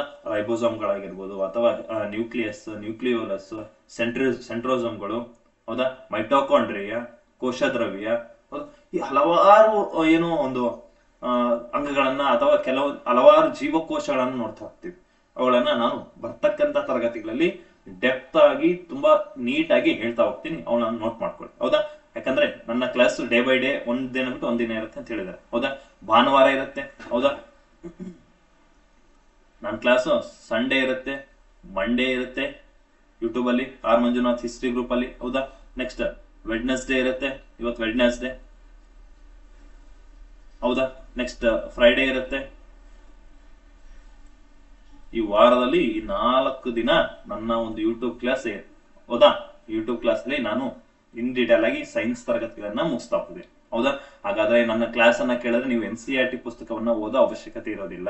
ಓಕೆ, NCERT ಆಗಿರ್ಬೋದು ಅಥವಾ DSCERT ಪುಸ್ತಕವನ್ನ ಓದೋ ಅವಶ್ಯಕತೆ ಇರೋದಿಲ್ಲ. ಯಾಕೆಂದ್ರೆ ಇಲ್ಲಿ ಅದಕ್ಕಿಂತಾನು ಇಲ್ಲಿ ಪುಸ್ತಕ ಜೊತೆಗೆ ಪುಸ್ತಕದಿಂದ ಹೆಚ್ಚಿನ ಇನ್ಫಾರ್ಮೇಶನ್ ಕೂಡ ಹೇಳ್ತೀನಿ. ಪರೀಕ್ಷೆಯಲ್ಲಿ ಈ ಒಂದು ಟಾಪಿಕ್ಗೆ ಸಂಬಂಧಿಸಿದಂತೆ ಯಾವ ತರ ಪ್ರಶ್ನೆ ಬರ್ಬೋದು ಅವುಗಳನ್ನ ನಾನು ನೀಟಾಗಿ ಹೇಳ್ತಾ ಹೋಗ್ತಿದ್ದೀನಿ, ಅವುಗಳನ್ನ ನೀವು ನೋಟ್ ಮಾಡ್ಕೋಬಹುದು. ಹಾಗಾಗಿ ಇಲ್ಲಿ ನೆಕ್ಸ್ಟ್ ಟಾಪಿಕ್ ಬರುತ್ತೆ ಸೂಕ್ಷ್ಮ ಜೀವಿಗಳಂದ್ರೇನು. ಈ ಸೂಕ್ಷ್ಮ ಜೀವಿಗಳನ್ನ ನಾವು ಕಾಮನ್ ಆಗಿ ತಿಳ್ಕೊಳ್ಳೋದಾದ್ರೆ ಸೂಕ್ಷ್ಮ ಜೀವಿಗಳಂದ್ರೇನು, ಮೈಕ್ರೋ ಆರ್ಗ್ಯಾನಿಸಮ್ಸ್ ಅಂತ ಕರಿತೀವಿ ಇಂಗ್ಲಿಷ್ ಅಲ್ಲಿ, ಮೈಕ್ರೋ ಆರ್ಗ್ಯಾನಿಸಮ್ಸ್. ಹೌದಾ? ಏನು ಈ ಮೈಕ್ರೋ ಆರ್ಗ್ಯಾನಿಸಮ್ಸ್ ಅಂದ್ರೆ ಏನು? ಕಣ್ಣಿಗೆ ಕಾಣದೇ ಇರತಕ್ಕಂತ, ಕಣ್ಣಿಗೆ ಕಾಣದೇ ಇರುವ ಜೀವಿಗಳಂತ ಕರಿತಾ ಹೋಗ್ತೀವಿ. ಫಾರ್ ಎಕ್ಸಾಂಪಲ್ ಬ್ಯಾಕ್ಟೀರಿಯಾ ಆಗಿರ್ಬೋದು, ಫಂಗೈ ಆಗಿರ್ಬೋದು, ಅಥವಾ ಶೈವಲ, ಶಿಲೀಂಧ್ರ, ಹೌದಾ, ವೈರಸ್ಗಳಾಗಿರ್ಬೋದು. ನಮ್ಮ ಕಣ್ಣಿಗೆ ಯಾವ ಒಂದು ಸೂಕ್ಷ್ಮ ಜೀವಿ ಕಾಣೋದಿಲ್ವೋ ಅವುಗಳನ್ನ ನಾವು ಸೂಕ್ಷ್ಮ ಜೀವಿಗಳು, ಮೈಕ್ರೋ ಆರ್ಗ್ಯಾನಿಸಮ್ಸ್ ಅಂತ ಕರಿತಾವೆ. ಹಾಗಾದ್ರೆ ಈ ಸೂಕ್ಷ್ಮ ಜೀವಿಗಳ ಅಧ್ಯಯನಕ್ಕೆ ನಾವೇನಂತ ಕರಿತೀವಿ? ಮೈಕ್ರೋಬಯಾಲಜಿ, ಮೈಕ್ರೋಬಯಾಲಜಿ ಅಂತ ಕರಿತಾ ಹೋಗ್ತೀವಿ. ಏನೋ ಸೂಕ್ಷ್ಮ ಜೀವಿಗಳ ಅಧ್ಯಯನಕ್ಕೆ ನಾವು ಮೈಕ್ರೋಬಯಾಲಜಿ ಅಂತ ಕರಿತಾ ಹೋಗ್ತೀವಿ. ಸೂಕ್ಷ್ಮ ಜೀವಿಗಳು ಅಂದಾಗ ನಮ್ಮ ದಿನನಿತ್ಯ ಜೀವನದಲ್ಲಿ ನಿಮಗೆ ಪರೀಕ್ಷೆಯಲ್ಲಿ ಕೊಟ್ಟಿರ್ತಾರೆ ಏನೋ ಸಿಲೆಬಸ್ ಅಲ್ಲಿ ದೈನಂದಿನ ವಿಜ್ಞಾನ ಅಥವಾ ದಿನನಿತ್ಯ ಜೀವನದ ವಿಜ್ಞಾನ ಅಂತ ಕೊಟ್ಟಿರ್ತಾರೆ. ಇವುಗಳು ಕೂಡ ಏನೋ ಇನ್ಕ್ಲೂಡ್ ಆಗುತ್ತೆ. ಹೌದಾ? ಅಂದ್ರೆ ನಮ್ಮ ಜೀವನ ಅಂದಾಗ ದಿನನಿತ್ಯ ಜೀವನದಲ್ಲಿ ಹಲವಾರು ಸೂಕ್ಷ್ಮ ಜೀವಿಗಳು ನಮ್ಮ ದಿನನಿತ್ಯ ಜೀವನ ಏನೋ ಕಾರ್ಯಗಳಲ್ಲಿ ಬಂದು ಹೋಗ್ತವೆ. ಅವು ಕೆಲವೊಂದು ಒಳ್ಳೇದು ಮಾಡ್ತವೆ, ಕೆಲವೊಂದು ಕೆಟ್ಟದ್ದನ್ನು ಕೂಡ ಮಾಡ್ತವೆ. ಎಲ್ಲವೂ ಕೂಡ ಕೆಟ್ಟದಿಲ್ಲ, ಎಲ್ಲವೂ ಕೂಡ ಒಳ್ಳೇದಾಗಿರಲ್ಲ. ಹೌದಾ? ಹಾಗಾದ್ರೆ ಅವುಗಳು ಯಾವ ರೀತಿಯಾಗಿ ನಮ್ಮ ದೇಹದ ಮೇಲೆ ಅಥವಾ ನಮ್ಮ ಜೀವನದ ಮೇಲೆ ಪ್ರಭಾವ ಬೀರ್ತವೆ, ಅವುಗಳ ಸೈಜ್ ಏನು, ಅವುಗಳ ಗಾತ್ರ ಏನು, ಅವುಗಳ ಕೆಲಸ ಏನು, ಹೌದಾ, ಅವುಗಳು ಯಾವ ರೀತಿ ಸ್ಟ್ರಕ್ಚರ್ನ ಹೊಂದಿವೆ, ಯಾವ ರೀತಿ ರಚನೆಯನ್ನ ಹೊಂದಿವೆ, ಅವುಗಳನ್ನ ನೋಡ್ತಾ ಹೋಗೋಣ. ಹಾಗಾದ್ರೆ ಇಲ್ಲಿ ಕೆಲವು ಜೀವಿಗಳಂದಾಗ ಅಲ್ಲಿ ಕಂಡು ಬರ್ತಕ್ಕಂಥ ಕೆಲವೇ ಕೋಶಗಳಿಂದ ಮಾಡಲ್ಪಟ್ಟಿರ್ತವೆ. ಹೌದಾ? ಜೀವಿಗಳಂದಾಗ ಅಲ್ಲಿ ಜೀವಕೋಶಗಳಿಂದನೇ ಮಾಡಲ್ಪಟ್ಟಿರುತ್ತೆ, ನಾನು ಆಗ್ಲೇ ಹೇಳಿದೆ. ಹೌದಾ? ಹಾಗಾದ್ರೆ ಅವುಗಳನ್ನ ನಾವು ಬರಿಗಣ್ಣಿಂದ ನೋಡಕ್ ಸಾಧ್ಯ ಇಲ್ಲ. ಅವು ಚಿಕ್ಕವಾಗಿರ್ತವೆ, ಮೈಕ್ರೋ ಅಂದ್ರೆ ನಮಗೆ ಪಾಯಿಂಟ್ ಎಲ್ಲಿರುತ್ತೆ, ಆ ಪಾಯಿಂಟ್ ಅನ್ನ ನಮಗೆ ಕಾಣೋದಿಲ್ಲ. ಅವುಗಳನ್ನ ನಾವು ಸೂಕ್ಷ್ಮ ಜೀವಿಗಳಂತ ಕರಿತಾ ಹೋಗ್ತೀವಿ. ಯಾವ ನಮ್ಮ ಕಣ್ಣಿಗೆ ಯಾವ ಜೀವಿಗಳು ಕಾಣೋದಿಲ್ವೋ ಆ ಜೀವಿಗಳನ್ನ ನಾವು ಮೈಕ್ರೋ ಆರ್ಗ್ಯಾನಿಸಮ್ಸ್ ಅಂತ ಕರಿತಾ ಹೋಗ್ತೀವಿ, ಅಥವಾ ಇಂಗ್ಲಿಷ್ ಅಲ್ಲಿ ಸೂಕ್ಷ್ಮ ಜೀವಿಗಳಂತ ಕರಿತಾ.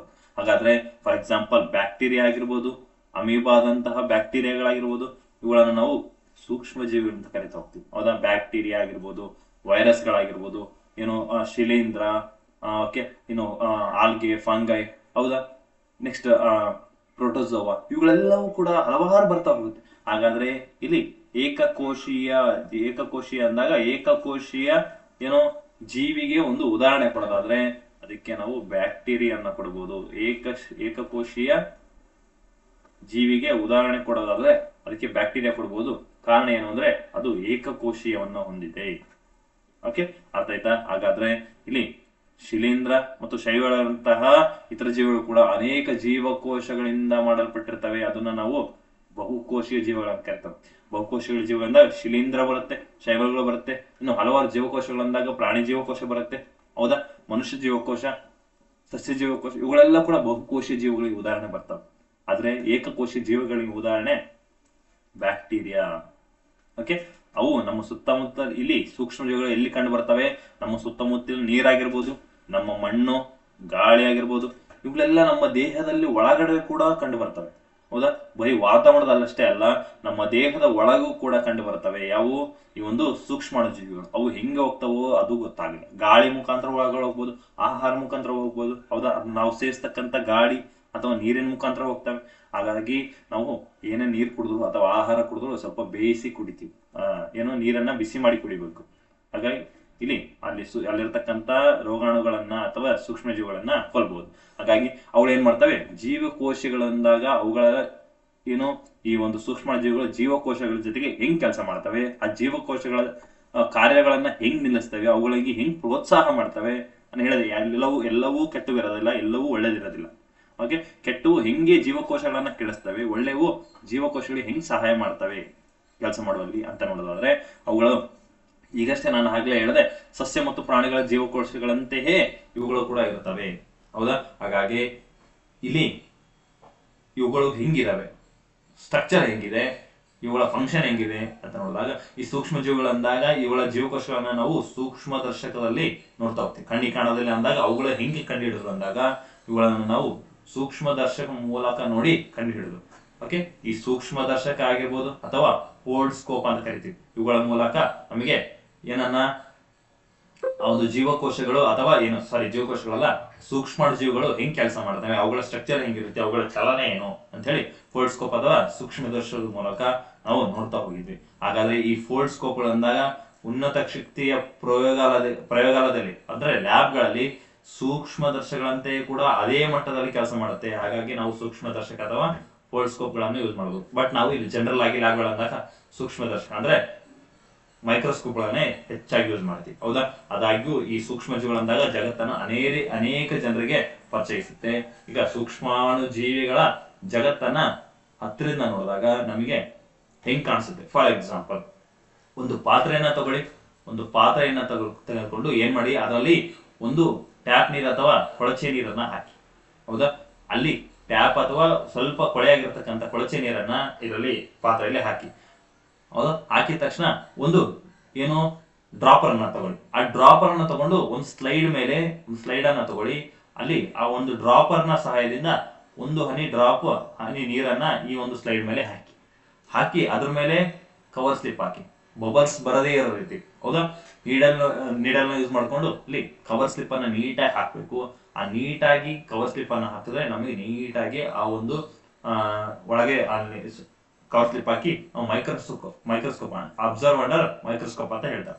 ಆ ಮೈಕ್ರೋಸ್ಕೋಪ್ ಕೆಳಗೆ ಇಟ್ಟು ನೋಡಿದಾಗ ಅವುಗಳ ಹೆಂಗ್ ಕೆಲಸ ಮಾಡ್ತವೆ, ಅವುಗಳ ಚಲನೆ ಹೆಂಗಿದೆ, ಅವುಗಳ ಸ್ಟ್ರಕ್ಚರ್ ಹೆಂಗಿದೆ ಅಂತೇಳಿ ನಮ್ಗೆ ಸೂಕ್ಷ್ಮದರ್ಶಕ ಅಥವಾ ಈ ಫೋಲ್ಡ್ಸ್ಕೋಪ್ ಮುಖಾಂತರವಾಗಿ ಕೆಳಗೆ ಇಟ್ಟಾಗ ನಮ್ಗೆ ಗೊತ್ತಾಗುತ್ತೆ. ಹಾಗಾದ್ರೆ ಈ ಕೊಳದ ನೀರು ಅಥವಾ ನಿಂತ ನೀರಲ್ಲಿ ಕಂಡು ಬರತಕ್ಕಂತ ಸಣ್ಣ ಜೀವಿಗಳನ್ನ ನೀವು ಗಮನಿಸಬಹುದು, ಅದರ ಚಲನೆ ಮಾಡ್ತಾ ಇರ್ತವೆ. ಓಕೆ, ಇವುಗಳು ಇವು ಸಣ್ಣ ಎಕ್ಸಾಂಪಲ್ ಅಷ್ಟೇನೆ. ಇನ್ನು ಇದು ನೀರಿನಲ್ಲಿ ಕಂಡು ಬರತಕ್ಕಂತ ಸೂಕ್ಷ್ಮ ಜೀವಿಗಳು, ಹೌದಾ. ಇನ್ನು ಮಣ್ಣಿನಲ್ಲಿ ಕೆಲವೊಂದು ಸೂಕ್ಷ್ಮ ಜೀವಿಗಳು ಕಂಡು ಬರ್ತವೆ. ಅವುಗಳನ್ನ ಯಾವುವು, ಹೌದಾ. ಇಲ್ಲಿ ನಾವು ಮಣ್ಣನ್ನು ನೋಡ್ತೀವಿ, ಹೌದಾ. ಅದನ್ನ ಒಂದು ಸ್ಯಾಂಪಲ್ ತಗೊಂಡು ಅದರಲ್ಲಿ ಎಂತ ಸೂಕ್ಷ್ಮ ಜೀವಿಗಳು ಕಂಡು ಬರ್ತವೆ ಅಂತ ಅದನ್ನು ಕೂಡ ನೋಡ್ತಾ ಹೋಗ್ಬೋದು, ಹೌದಾ. ನಾವೇನ್ ಮಾಡ್ಬೋದು, ನಮ್ಮ ಹತ್ತಿರ ಇರತಕ್ಕಂತ ಕೃಷಿ ಹೊಂಡ ಅಥವಾ ಹೊಲ ಅಂತ ಹೇಳ್ತಾ ಹೋಗ್ತೀವಿ, ಅಥವಾ ನಮ್ಮ ತೋಟ ಇರುತ್ತೆ, ಅಲ್ಲಿದ್ದ ಸ್ವಲ್ಪ ನೀರನ್ನ ತಗೊಂಡ್ಬರ್ಬೇಕು. ನೀರನ್ನ ತಗೊಂಡು ಒಂದು ಪಾತ್ರೆಯಲ್ಲಿ ಅಥವಾ ಒಂದು ಗ್ಲಾಸ್ ಅಲ್ಲಿ ನೀರು ತಗೊಂಡ್ಬಂದು ಒಂದು ಪಾತ್ರೆಯಲ್ಲಿ ತಗೊಂಡ್ಬನ್ನಿ. ಅದಕ್ಕೆ ಸ್ವಲ್ಪ ಜೇಡಿ ಮಣ್ಣನ್ನ ಅಥವಾ ಸ್ವಲ್ಪ ತೆಳುವಾಗಿರತಕ್ಕಂತ ಮಣ್ಣನ್ನ ಮಿಕ್ಸ್ ಮಾಡಿ, ಕೈಯಿಂದ ಮಿಕ್ಸ್ ಮಾಡಿಬಿಡಿ. ಸ್ವಲ್ಪ ಏನಾದ್ರು ಒಂದು ಇನ್ಸ್ಟ್ರೂಮೆಂಟ್ ಅನ್ನು ಯೂಸ್ ಮಾಡ್ಕೊಂಡು ಅಥವಾ ಚಮಚ ಅಥವಾ ಕಟ್ಟಿಗೆ ಸಹಾಯದಿಂದ ಅದನ್ನ ಸ್ವಲ್ಪ ಮಿಕ್ಸ್ ಮಾಡಿ ಏನ್ ಮಾಡಿ ಸ್ವಲ್ಪ ಹೊತ್ತು ಒಂದು 5 ನಿಮಿಷ ಬಿಡಿ. ಆ ಮಣ್ಣೆಲ್ಲ ಕೆಳಗಡೆ ಕೂತ್ಕೊಳ್ಳುತ್ತೆ.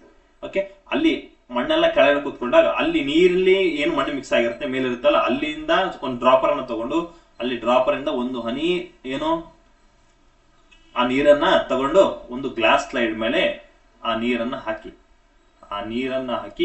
ನೀವು ಕವರ್ ಸ್ಲಿಪ್ ಅನ್ನ ಪ್ಲೇಸ್ ಮಾಡಿ ವಿತೌಟ್ ಏರ್ ಬಬಲ್ಸ್ ಬರದೇ ಇರೋ ರೀತಿ. ಏರ್ ಬಬಲ್ಸ್ ಬಂದ್ರೆ ಅದು ಸರಿಯಾಗಿ ಕಾಣೋದಿಲ್ಲ. ಏರ್ ಬಬಲ್ಸ್ ಬರದೇ ಇರೋ ರೀತಿ ನೀಟಾಗಿ ಪ್ಲೇಸ್ ಮಾಡಿ ಅದನ್ನ ಮೈಕ್ರೋಸ್ಕೋಪ್ ಅಲ್ಲಿ ಇಟ್ರೆ ನಿಮಗೆ ಅದರ ಚಲನೆ ಆಗಿರ್ಬೋದು, ಅವುಗಳ ಗಾತ್ರ ಆಗಿರ್ಬೋದು, ಅವುಗಳ ರಚನೆ ಆಗಿರ್ಬೋದು, ಅದ್ರ ಸ್ಟ್ರಕ್ಚರ್ ಹೆಂಗೆ ಇಲ್ಲಿ ಸೂಕ್ಷ್ಮ ಜೀವಿಗಳಂದ ಅವುಗಳಿಗೂ ಕೂಡ ಬೇರೆ ಬೇರೆ ಸ್ಟ್ರಕ್ಚರ್ ಇರುತ್ತೆ, ಹೌದಾ. ಅವುಗಳು ಬೇರೆ ಬೇರೆ ಚಲನೆಯನ್ನು ಹೊಂದಿರ್ತವೆ, ಹೌದಾ. ಆ ದೇಹದ ಆಕಾರ ಬೇರೆ ಇರುತ್ತೆ. ಅವುಗಳನ್ನು ನೀವು ಮೈಕ್ರೋಸ್ಕೋಪ್ ಅಲ್ಲಿ ನೋಡ್ತಾ ಹೋಗ್ಬೋದು. ಇಲ್ಲಿ ಮೈಕ್ರೋಸ್ಕೋಪ್ ಅಂದಾಗ ಸಿಂಪಲ್ ಮೈಕ್ರೋಸ್ಕೋಪ್ ಅಂತ ಕರಿತೀವಿ. ಇನ್ನೊಂದು ಬರುತ್ತೆ, ಅದು ಎಲೆಕ್ಟ್ರೋ ಮೈಕ್ರೋಸ್ಕೋಪ್ ಅಂತ. ಅಲ್ಲಿ ನಿಮಗೆ 10 ಲಕ್ಷ ಪಟ್ಟು ಹೆಚ್ಚು ದೊಡ್ಡದಾಗಿ ಕಾಣುತ್ತೆ. ಯಾವ್ದ್ರಲ್ಲಿ? ಎಲೆಕ್ಟ್ರಿಕ್ ಮೈಕ್ರೋಸ್ಕೋಪ್ ಅಲ್ಲಿ. ಅದು ದೊಡ್ಡ ಲ್ಯಾಬ್ಗಳಲ್ಲಿ, ಸೈಂಟಿಸ್ಟ್ ಲ್ಯಾಬ್ಗಳಲ್ಲಿ ಮಾತ್ರ ಕಂಡು ಬರುತ್ತೆ. ಇಲ್ಲಿ ನಮಗೆ ಸ್ಕೂಲ್ ಅಥವಾ ಕಾಲೇಜ್ಗಳಲ್ಲಿ ಸಿಂಪಲ್ ಮೈಕ್ರೋಸ್ಕೋಪ್ ಕಂಡು ಬರುತ್ತೆ. ಅವುಗಳಲ್ಲಿ ಜಸ್ಟ್ ರಚನೆ ನೋಡ್ಬೋದು. ಬಟ್ ಇನ್ ಡೆಪ್ತ್ ಆಗಿ ತುಂಬಾ ನೀಟಾಗಿ ಅದ್ರ ಬಗ್ಗೆ ಸ್ಟಡಿ ಮಾಡ್ಬೇಕು ಅಂದ್ರೆ ಎಲೆಕ್ಟ್ರಾನಿಕ್ ಮೈಕ್ರೋಸ್ಕೋಪ್ ಅನ್ನ ಯೂಸ್ ಮಾಡ್ಕೋಬೇಕು, ಹೌದಾ. ಹಾಗಾದ್ರೆ ಈ ಕೊಳಕೆ ನೀರಿನಲ್ಲಿ ಕೆಲವೊಂದು ಸೂಕ್ಷ್ಮಾಣು ಜೀವಿಗಳು ಅಥವಾ ಮೈಕ್ರೋ ಆರ್ಗಾನಿಸಮ್ಸ್ ಕಂಡು ಬಂತು. ಅವುಗಳಲ್ಲಿ ನಾವು ಕಂಡು ಹಿಡಿಬಹುದು ಮಣ್ಣಲ್ಲೂ ಕೂಡ ಮೈಕ್ರೋ ಆರ್ಗಾನಿಸಮ್ಸ್ ಇದಾವೆ ಅಂತ. ಓಕೆ, ಇವುಗಳನ್ನ ಇಲ್ಲಿ ಎಕ್ಸ್ಪೆರಿಮೆಂಟ್ ಮೂಲಕ ಇಷ್ಟೆಲ್ಲ ಕೊಟ್ಟಿದ್ದಾರೆ. ಓಕೆ, ಅರ್ಥ ಆಯ್ತಾ? ಇನ್ನು ನೀವು ಇದ್ರ ಕೆಳಗಡೆ ಏನ್ ನೋಡಿದ್ರಿ? ಅದರ ಸ್ಟ್ರಕ್ಚರ್ ನೋಡಿದ್ವಿ, ಅಥವಾ ಅವುಗಳ ಚಲಿಸ್ತಕ್ಕಂತಹ ಚಲನೆಯನ್ನ ನೋಡಿದ್ರಿ, ಅವುಗಳ ದೇಹದ ಆಕಾರವನ್ನು ನೋಡಿದ್ವಿ, ಅದರ ಕಾರ್ಯವನ್ನ ನೋಡ್ತಾ ಹೋದ್ವಿ, ಹೌದಾ. ಅಂದ್ರೆ ನಮ್ಮ ಮಣ್ಣಲ್ಲೂ ಕೂಡ ಹಲವಾರು ಸೂಕ್ಷ್ಮ ಜೀವಿಗಳಿದೆ ಅಂತ ಒಂದು ಐಡಿಯಾ ಬಂತು. ನೀರಲ್ಲೂ ಇದಾವೆ, ಮಣ್ಣಲ್ಲೂ ಇದೆ ಅಂತ, ಹೌದಾ. ಹಾಗಾದ್ರೆ ಇನ್ನೂ ಹೆಚ್ಚಾಗಿ ಓದೋದಾದ್ರೆ ನಾವು ನಾವು ದಿನನಿತ್ಯ ಬಳಸ್ತಕ್ಕಂಥ ಆಹಾರದಲ್ಲೂ ಕೂಡ ಒಳ್ಳೆಯದಾಗಿ ಮತ್ತು ಕೆಟ್ಟದಾಗಿ ಎರಡರಲ್ಲೂ ಕೂಡ ಏನಿದೆ, ಜೀವಕೋಶಗಳಿದೆ, ಯಾವುದು ಸೂಕ್ಷ್ಮಾಣು ಜೀವಿಗಳಿದೆ.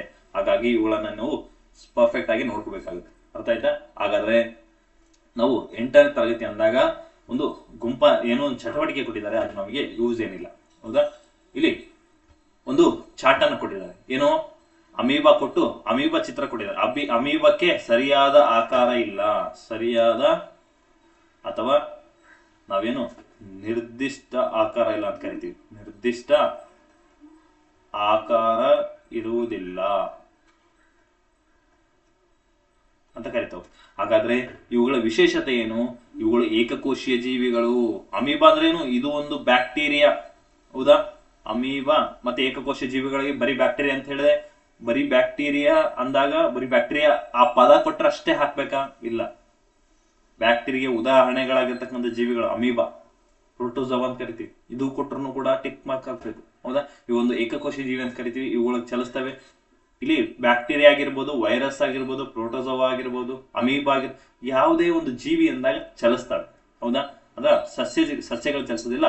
ಇಲ್ಲಿ ಸೂಕ್ಷ್ಮಾಣು ಜೀವಿಗಳೆಲ್ಲ ಕೂಡ ಚಲಿಸ್ತವೆ. ಅಂದ್ರೆ ಇದಕ್ಕೆ ಅನಿಯತ ಆಕಾರ, ನಿರ್ದಿಷ್ಟ ಆಕಾರ ಇಲ್ಲ ಅಂತ ಹೇಳಿದ್ನಲ್ಲ, ಇದನ್ನ ನಿಮಗೆ ಇಲ್ಲಿ ಅನಿಯತ ಆಕಾರ ಹೊಂದಿದೆ ಅಂತ ಕೊಟ್ಟಿದ್ದಾರೆ. ಹಾಗಾದ್ರೆ ಪ್ಯಾರಾಮಿಷಿಯಂ ಅಂದಾಗ ಇದು ಕೂಡ ಪ್ರೋಟೋಜೋವಾ ಗುಂಪಿಗೆ ಬರುತ್ತೆ. ಪ್ಯಾರಾಮಿಷಿಯಂ ಇದು ಕೂಡ ಏಕಕೋಶೀಯ ಜೀವಿ. ಇದು ಬ್ಯಾಕ್ಟೀರಿಯಾ ಕೆಳಗಡೆನೆ ಬರುತ್ತೆ. ಒಂದು ಸ್ಥಳದಿಂದ ಮತ್ತೊಂದು ಸ್ಥಳಕ್ಕೆ ಚಲಿಸುತ್ತೆ ಅಂತ ಹೇಳಿದ್ರೆ ಚಲನೆಯ ವಿಶೇಷ ರಚನೆಗಳು ಕೂಡ ಇವು ಹೊಂದಿವೆ. ಓಕೆ, ಚಲನೆ ಮಾಡೋದಕ್ಕೆ ವಿಶೇಷ ರಚನೆ ಕೂಡ ಇವುಗಳು ಹೊಂದಿದೆ. ಇಲ್ಲಿ ಶೈವಲ ಅಂತ ಕರಿತಾ ಹೋಗ್ತೀವಿ. ಈ ಶೈವಲ ಅಂದಾಗ ನಾವು ಇಂಗ್ಲಿಷ್ ಅಲ್ಲಿ ಆಲ್ಗೆ ಅಂತ ಕರಿತೀವಿ. ಇದನ್ನ ಪ್ಯಾರಾಮಿಷಿಯಂ ಅಂತ ಕರಿತೀವಿ. ಪ್ಯಾರಾಮಿಷಿಯಂ. ಓಕೆ, ಅರ್ಥ ಆಯ್ತಾ? ಹಾಗಾದ್ರೆ ಇವುಗಳು ಕೂಡ ಏಕಕೋಶ ಜೀವಿಗಳು. ಹೌದಾ? ಹಸಿರು ವರ್ಣಕ ಉಪಸ್ಥಿತಿಯಿಂದಾಗಿ ಹಸಿರು ಬಣ್ಣದಲ್ಲಿ ಕಾಣ್ತವೆ. ಓಕೆ, ಹಸಿರು ವರ್ಣಕ ಯಾವುದು? ಸಸ್ಯಗಳಲ್ಲಿ ಕಂಡು ಬರ್ತಕ್ಕಂಥ ಸಸ್ಯಗಳ ಹಸಿರಾಗಿದೆ ಕಾರಣ ಏನು? ಕ್ಲೋರೋಪ್ಲಾಸ್ಟ್. ಓಕೆ, ಕ್ಲೋರೋಪ್ಲಾಸ್ಟ್ ಏನ್ ಮಾಡುತ್ತೆ? ಸಸ್ಯಗಳು ಹಸಿರೋದಕ್ಕೆ ಕಾರಣ ಆಗಿರುತ್ತೆ. ಓಕೆ, ಇನ್ನು ಚಲನೆ ಮಾಡೋದಕ್ಕೆ ವಿಶೇಷ ರಚನೆಗಳನ್ನ ಕೂಡ ಹೊಂದಿರುತ್ತೆ. ಯಾವುದು? ಇದೆ ಆಲ್ಗೆ. ಅರ್ಥ ಆಯ್ತಾ? ಮುಂದೆ ಈ ಮಣ್ಣಿನಲ್ಲಿ ಕಂಡು ಬರ್ತಕ್ಕಂಥ ಇಷ್ಟು ತನಕ ಹೇಳಿದ್ದೇನು? ಇವುಗಳೆಲ್ಲ ಕೂಡ ನೀರಿನಲ್ಲಿ ಕಂಡು ಬರ್ತಕ್ಕಂಥದ್ದು. ಇನ್ನು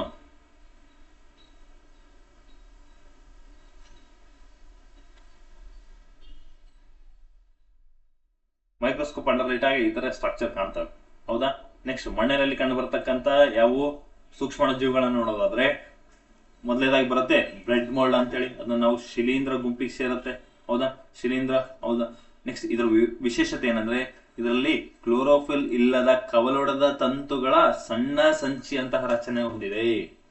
ಕ್ಲೋರೋಫಿಲ್ ಇದರಲ್ಲಿ ಇಲ್ಲ. ಅರ್ಥ ಆಯ್ತಾ? ನೆಕ್ಸ್ಟ್ ಮೋಲ್ಡ್ ಅಂದ್ರೆ ಶಿಲೀಂಧ್ರ ಬರುತ್ತೆ. ಇದು ಕೂಡ ಮೋಲ್ಡ್ ಅಂದಾಗ ಈ ಶಿಲೀಂಧ್ರ ಗುಂಪಿಗೆ ಸೇರುತ್ತೆ. ಇದರಲ್ಲೂ ಕೂಡ ಕ್ಲೋರೋಫಿಲ್ ಇರುವುದಿಲ್ಲ. ಇವುಗಳು ಕೂಡ ಏನು ಕವಲೊಡೆದಿರ್ತಕ್ಕಂತ ಈ ತರ ಬ್ರಾಂಚಸ್ ರೀತಿ ಒಂದರಿಂದ ಬಂದು ಈ ತರ ಕವಲೊಡೆದ ರೀತಿಯಲ್ಲಿ ಕಾಣ್ತಾ ಇರುತ್ತೆ. ನಾನು ಆಗ್ಲೇ ನರಕೋಶ ಅಥವಾ ನ್ಯೂರಾನ್ ಹೇಳ್ಬೇಕಾದ್ರೆ ಹೇಳಿದೆ. ಹೌದಾ? ಈ ಒಂದು ಕವಲೊಡೆದ ರೀತಿ ಹೆಂಗಿರುತ್ತೆ ಸ್ಟ್ರಕ್ಚರ್ ಅಂತ ಹೇಳಿ. ಇವುಗಳಂತ ಏನು ಬ್ರಷ್ ನಂತೆ ಇರುತ್ತೆ. ಓಕೆ, ಬ್ರಷ್ ಹೆಂಗಿರುತ್ತೆ? ಕವಲೊಡೆದ ರೀತಿಯಲ್ಲಿ ಇರುತ್ತೆ. ಹೌದಾ? ನೆಕ್ಸ್ಟ್ ಶೈವಲ್ಗಳಂದಾಗ ಹಸಿರು ವರ್ಣಕ ಅಂದ್ರೆ ಹಸಿರು ವರ್ಣಕ ಅಂದಾಗ ಕ್ಲೋರೋಫಿಲ್ ಆಗ್ಲೇ ಹೇಳಿದೆ. ಕ್ಲೋರೋಫಿಲ್ ಅಥವಾ ಕ್ಲೋರೋಪ್ಲಾಸ್ಟ್ ಅಂತ ಹೇಳ್ತಾ ಹೋಗ್ತೀವಿ. ಹಸಿರು ಬಣ್ಣಕ್ಕೆ ಕಾರಣ ಆಗಿರತಕ್ಕಂಥ ವರ್ಣಕ ಯಾವುದು? ಕ್ಲೋರೋಫಿಲ್. ಹೌದಾ? ಇದು ದುಂಡನೆಯ ರಚನೆಯನ್ನು ಹೊಂದಿರ್ತವೆ. ಯಾವುವು? ಶೈವಲಗಳು. ಅರ್ಥ ಆಯ್ತಾ? ನೆಕ್ಸ್ಟ್ ಬ್ಯಾಕ್ಟೀರಿಯಾ ಅಂದಾಗ ಇವುಗಳು ಕೂಡ ದುಂಡಾಕಾರದಲ್ಲಿರ್ತವೆ. ಹೌದಾ? ಅರ್ಧ ವಿರಾಮ ಚಿಹ್ನೆ ಆಕಾರದಲ್ಲಿರ್ತವೆ. ದುಂಡಾಗಿರುತ್ತವೆ. ಅರ್ಧ ವಿರಾಮ ಚಿಹ್ನೆ ಆಕಾರದಲ್ಲಿರ್ತವೆ. ಅಥವಾ ಏನು ಉದ್ದ ಕೂಡ ಇರ್ತವೆ. ಸುರುಳಿ ಆಕಾರದಲ್ಲಿರ್ತವೆ. ದಂಡಾಕಾರದಲ್ಲಿರ್ತವೆ. ಇವು ಉದ್ದ ಕೂದಲಿನಂತಹ ಸ್ಟ್ರಕ್ಚರ್ ಅನ್ನ ಕೂಡ ಹೊಂದಿವೆ. ಓಕೆ, ಸುತ್ತ ಅನೇಕ ಕೂದಲಂತಹ ರಚನೆ ಅಂದ್ರೆ ಮೈ ಮೇಲೆ ಸುತ್ತಲೂ ಚಿಕ್ಕ ಚಿಕ್ಕ ಕೂದಲ ರಚನೆಯನ್ನ ಅಥವಾ ಎಳೆಯ ರೂಪದಲ್ಲಿ ರಚನೆಯನ್ನ ಹೊಂದಿರ್ತವೆ. ಹಾಗಾದ್ರೆ ಇಲ್ಲಿ ಸೂಕ್ಷ್ಮ ಜೀವಿಗಳಂದಾಗ ನೀವು ಗಮನಿಸಿರ್ತೀರಿ. ನೀವು ಸೂಕ್ಷ್ಮ ದರ್ಶಕ ಅಂದಾಗ ಸೂಕ್ಷ್ಮ ಜೀವಿಗಳನ್ನ 100ರಿಂದ 400 ಪಟ್ಟು ಝೂಮ್ ಮಾಡಿ ನೋಡ್ಬೋದು. ಅಂದ್ರೆ ಅಷ್ಟು ದೊಡ್ಡದಾಗಿ. ಈಗ ಫಾರ್ ಎಕ್ಸಾಂಪಲ್ ಆ ಒಂದು ಸೂಕ್ಷ್ಮ ಜೀವಿ ಇದು ಒಂದು ಸೂಕ್ಷ್ಮ ಜೀವಿ ಅನ್ಕೊಳ್ಳಿ. ಹೌದಾ? ಇದು ಒಂದು ಸೂಕ್ಷ್ಮಾಣು ಜೀವಿ. ಇದೊಂದು ಸೂಕ್ಷ್ಮಾಣುಜೀವಿ. ಇವುಗಳನ್ನ ಇಲ್ಲಿ ಸ್ಲೈಡ್ ಮೇಲೆ ಇಟ್ಟು ನೋಡಿದಾಗ, ಇಲ್ಲಿ ಕವರ್ ಸ್ಲಿಪ್ ಅಲ್ಲಿ ನೋಡಿದಾಗ ಇಲ್ಲೆಲ್ಲ ಜೀವಕೋಶಗಳು ಕಾಣ್ತಾ ಇರುತ್ತೆ. ಅದು ಎಷ್ಟು ಕಣ್ಣಿಗೆ ಕಾಣದೇ ಇರತಕ್ಕಂಥ ವಸ್ತುಗಳನ್ನ ನಾವು ಸೂಕ್ಷ್ಮಾಣುಜೀವಿಗಳು ಅಂತ ಕರಿತಾ ಹೋಗ್ತೀವಿ. ಆದ್ರೆ ಮೈಕ್ರೋಸ್ಕೋಪ್ ಅಂಡರ್ ಇಟ್ಟಾಗ 100ರಿಂದ 400 ಪಟ್ಟು ದೊಡ್ಡದಾಗಿ ಕಾಣಿಸ್ಬೋದಂತೆ, ದೊಡ್ಡದಾಗಿ ಕಾಣಿಸುತ್ತದೆ. ಯಾವುದು ಇದೆ? ಸೂಕ್ಷ್ಮಾಣುಜೀವಿಗಳು. ಆದ್ರೆ ನೀವು ಎಲೆಕ್ಟ್ರಾನಿಕ್ ಮೈಕ್ರೋಸ್ಕೋಪ್ ಅಲ್ಲಿಟ್ಟಾಗ ನಿಮಗೆ 10 ಲಕ್ಷ ಪಟ್ಟು ದೊಡ್ಡದಾಗಿ ಕಾಣಿಸುತ್ತೆ. ಇದು ಸಿಂಪಲ್ ಮೈಕ್ರೋಸ್ಕೋಪ್. ಇದು ಸಿಂಪಲ್ ಮೈಕ್ರೋಸ್ಕೋಪ್. ಹೌದಾ? ಇದೇನಿದು? ಇದು ಎಲೆಕ್ಟ್ರಾನಿಕ್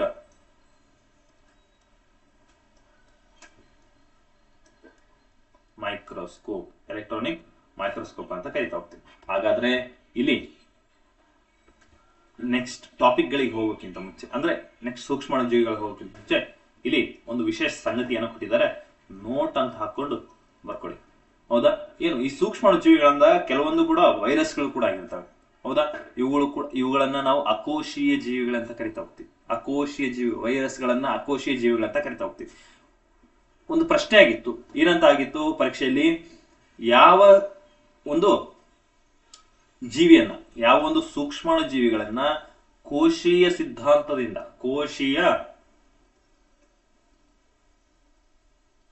ಸಿದ್ಧಾಂತದಿಂದ ಹೊರಗೆ ಇಡಲಾಗಿದೆ ಅಂತ ಕೇಳಿದ್ರು. ಯಾವುದು? ಅದೇ ವೈರಸ್ಗಳು. ಹೌದಾ? ಯಾಕೆ ಅಂದ್ರೆ ಇವುಗಳು ಏಕಕೋಶೀಯ ಜೀವಿಗಳಾಗಿವೆ. ಅಸೆಲ್ಯುಲಾರ್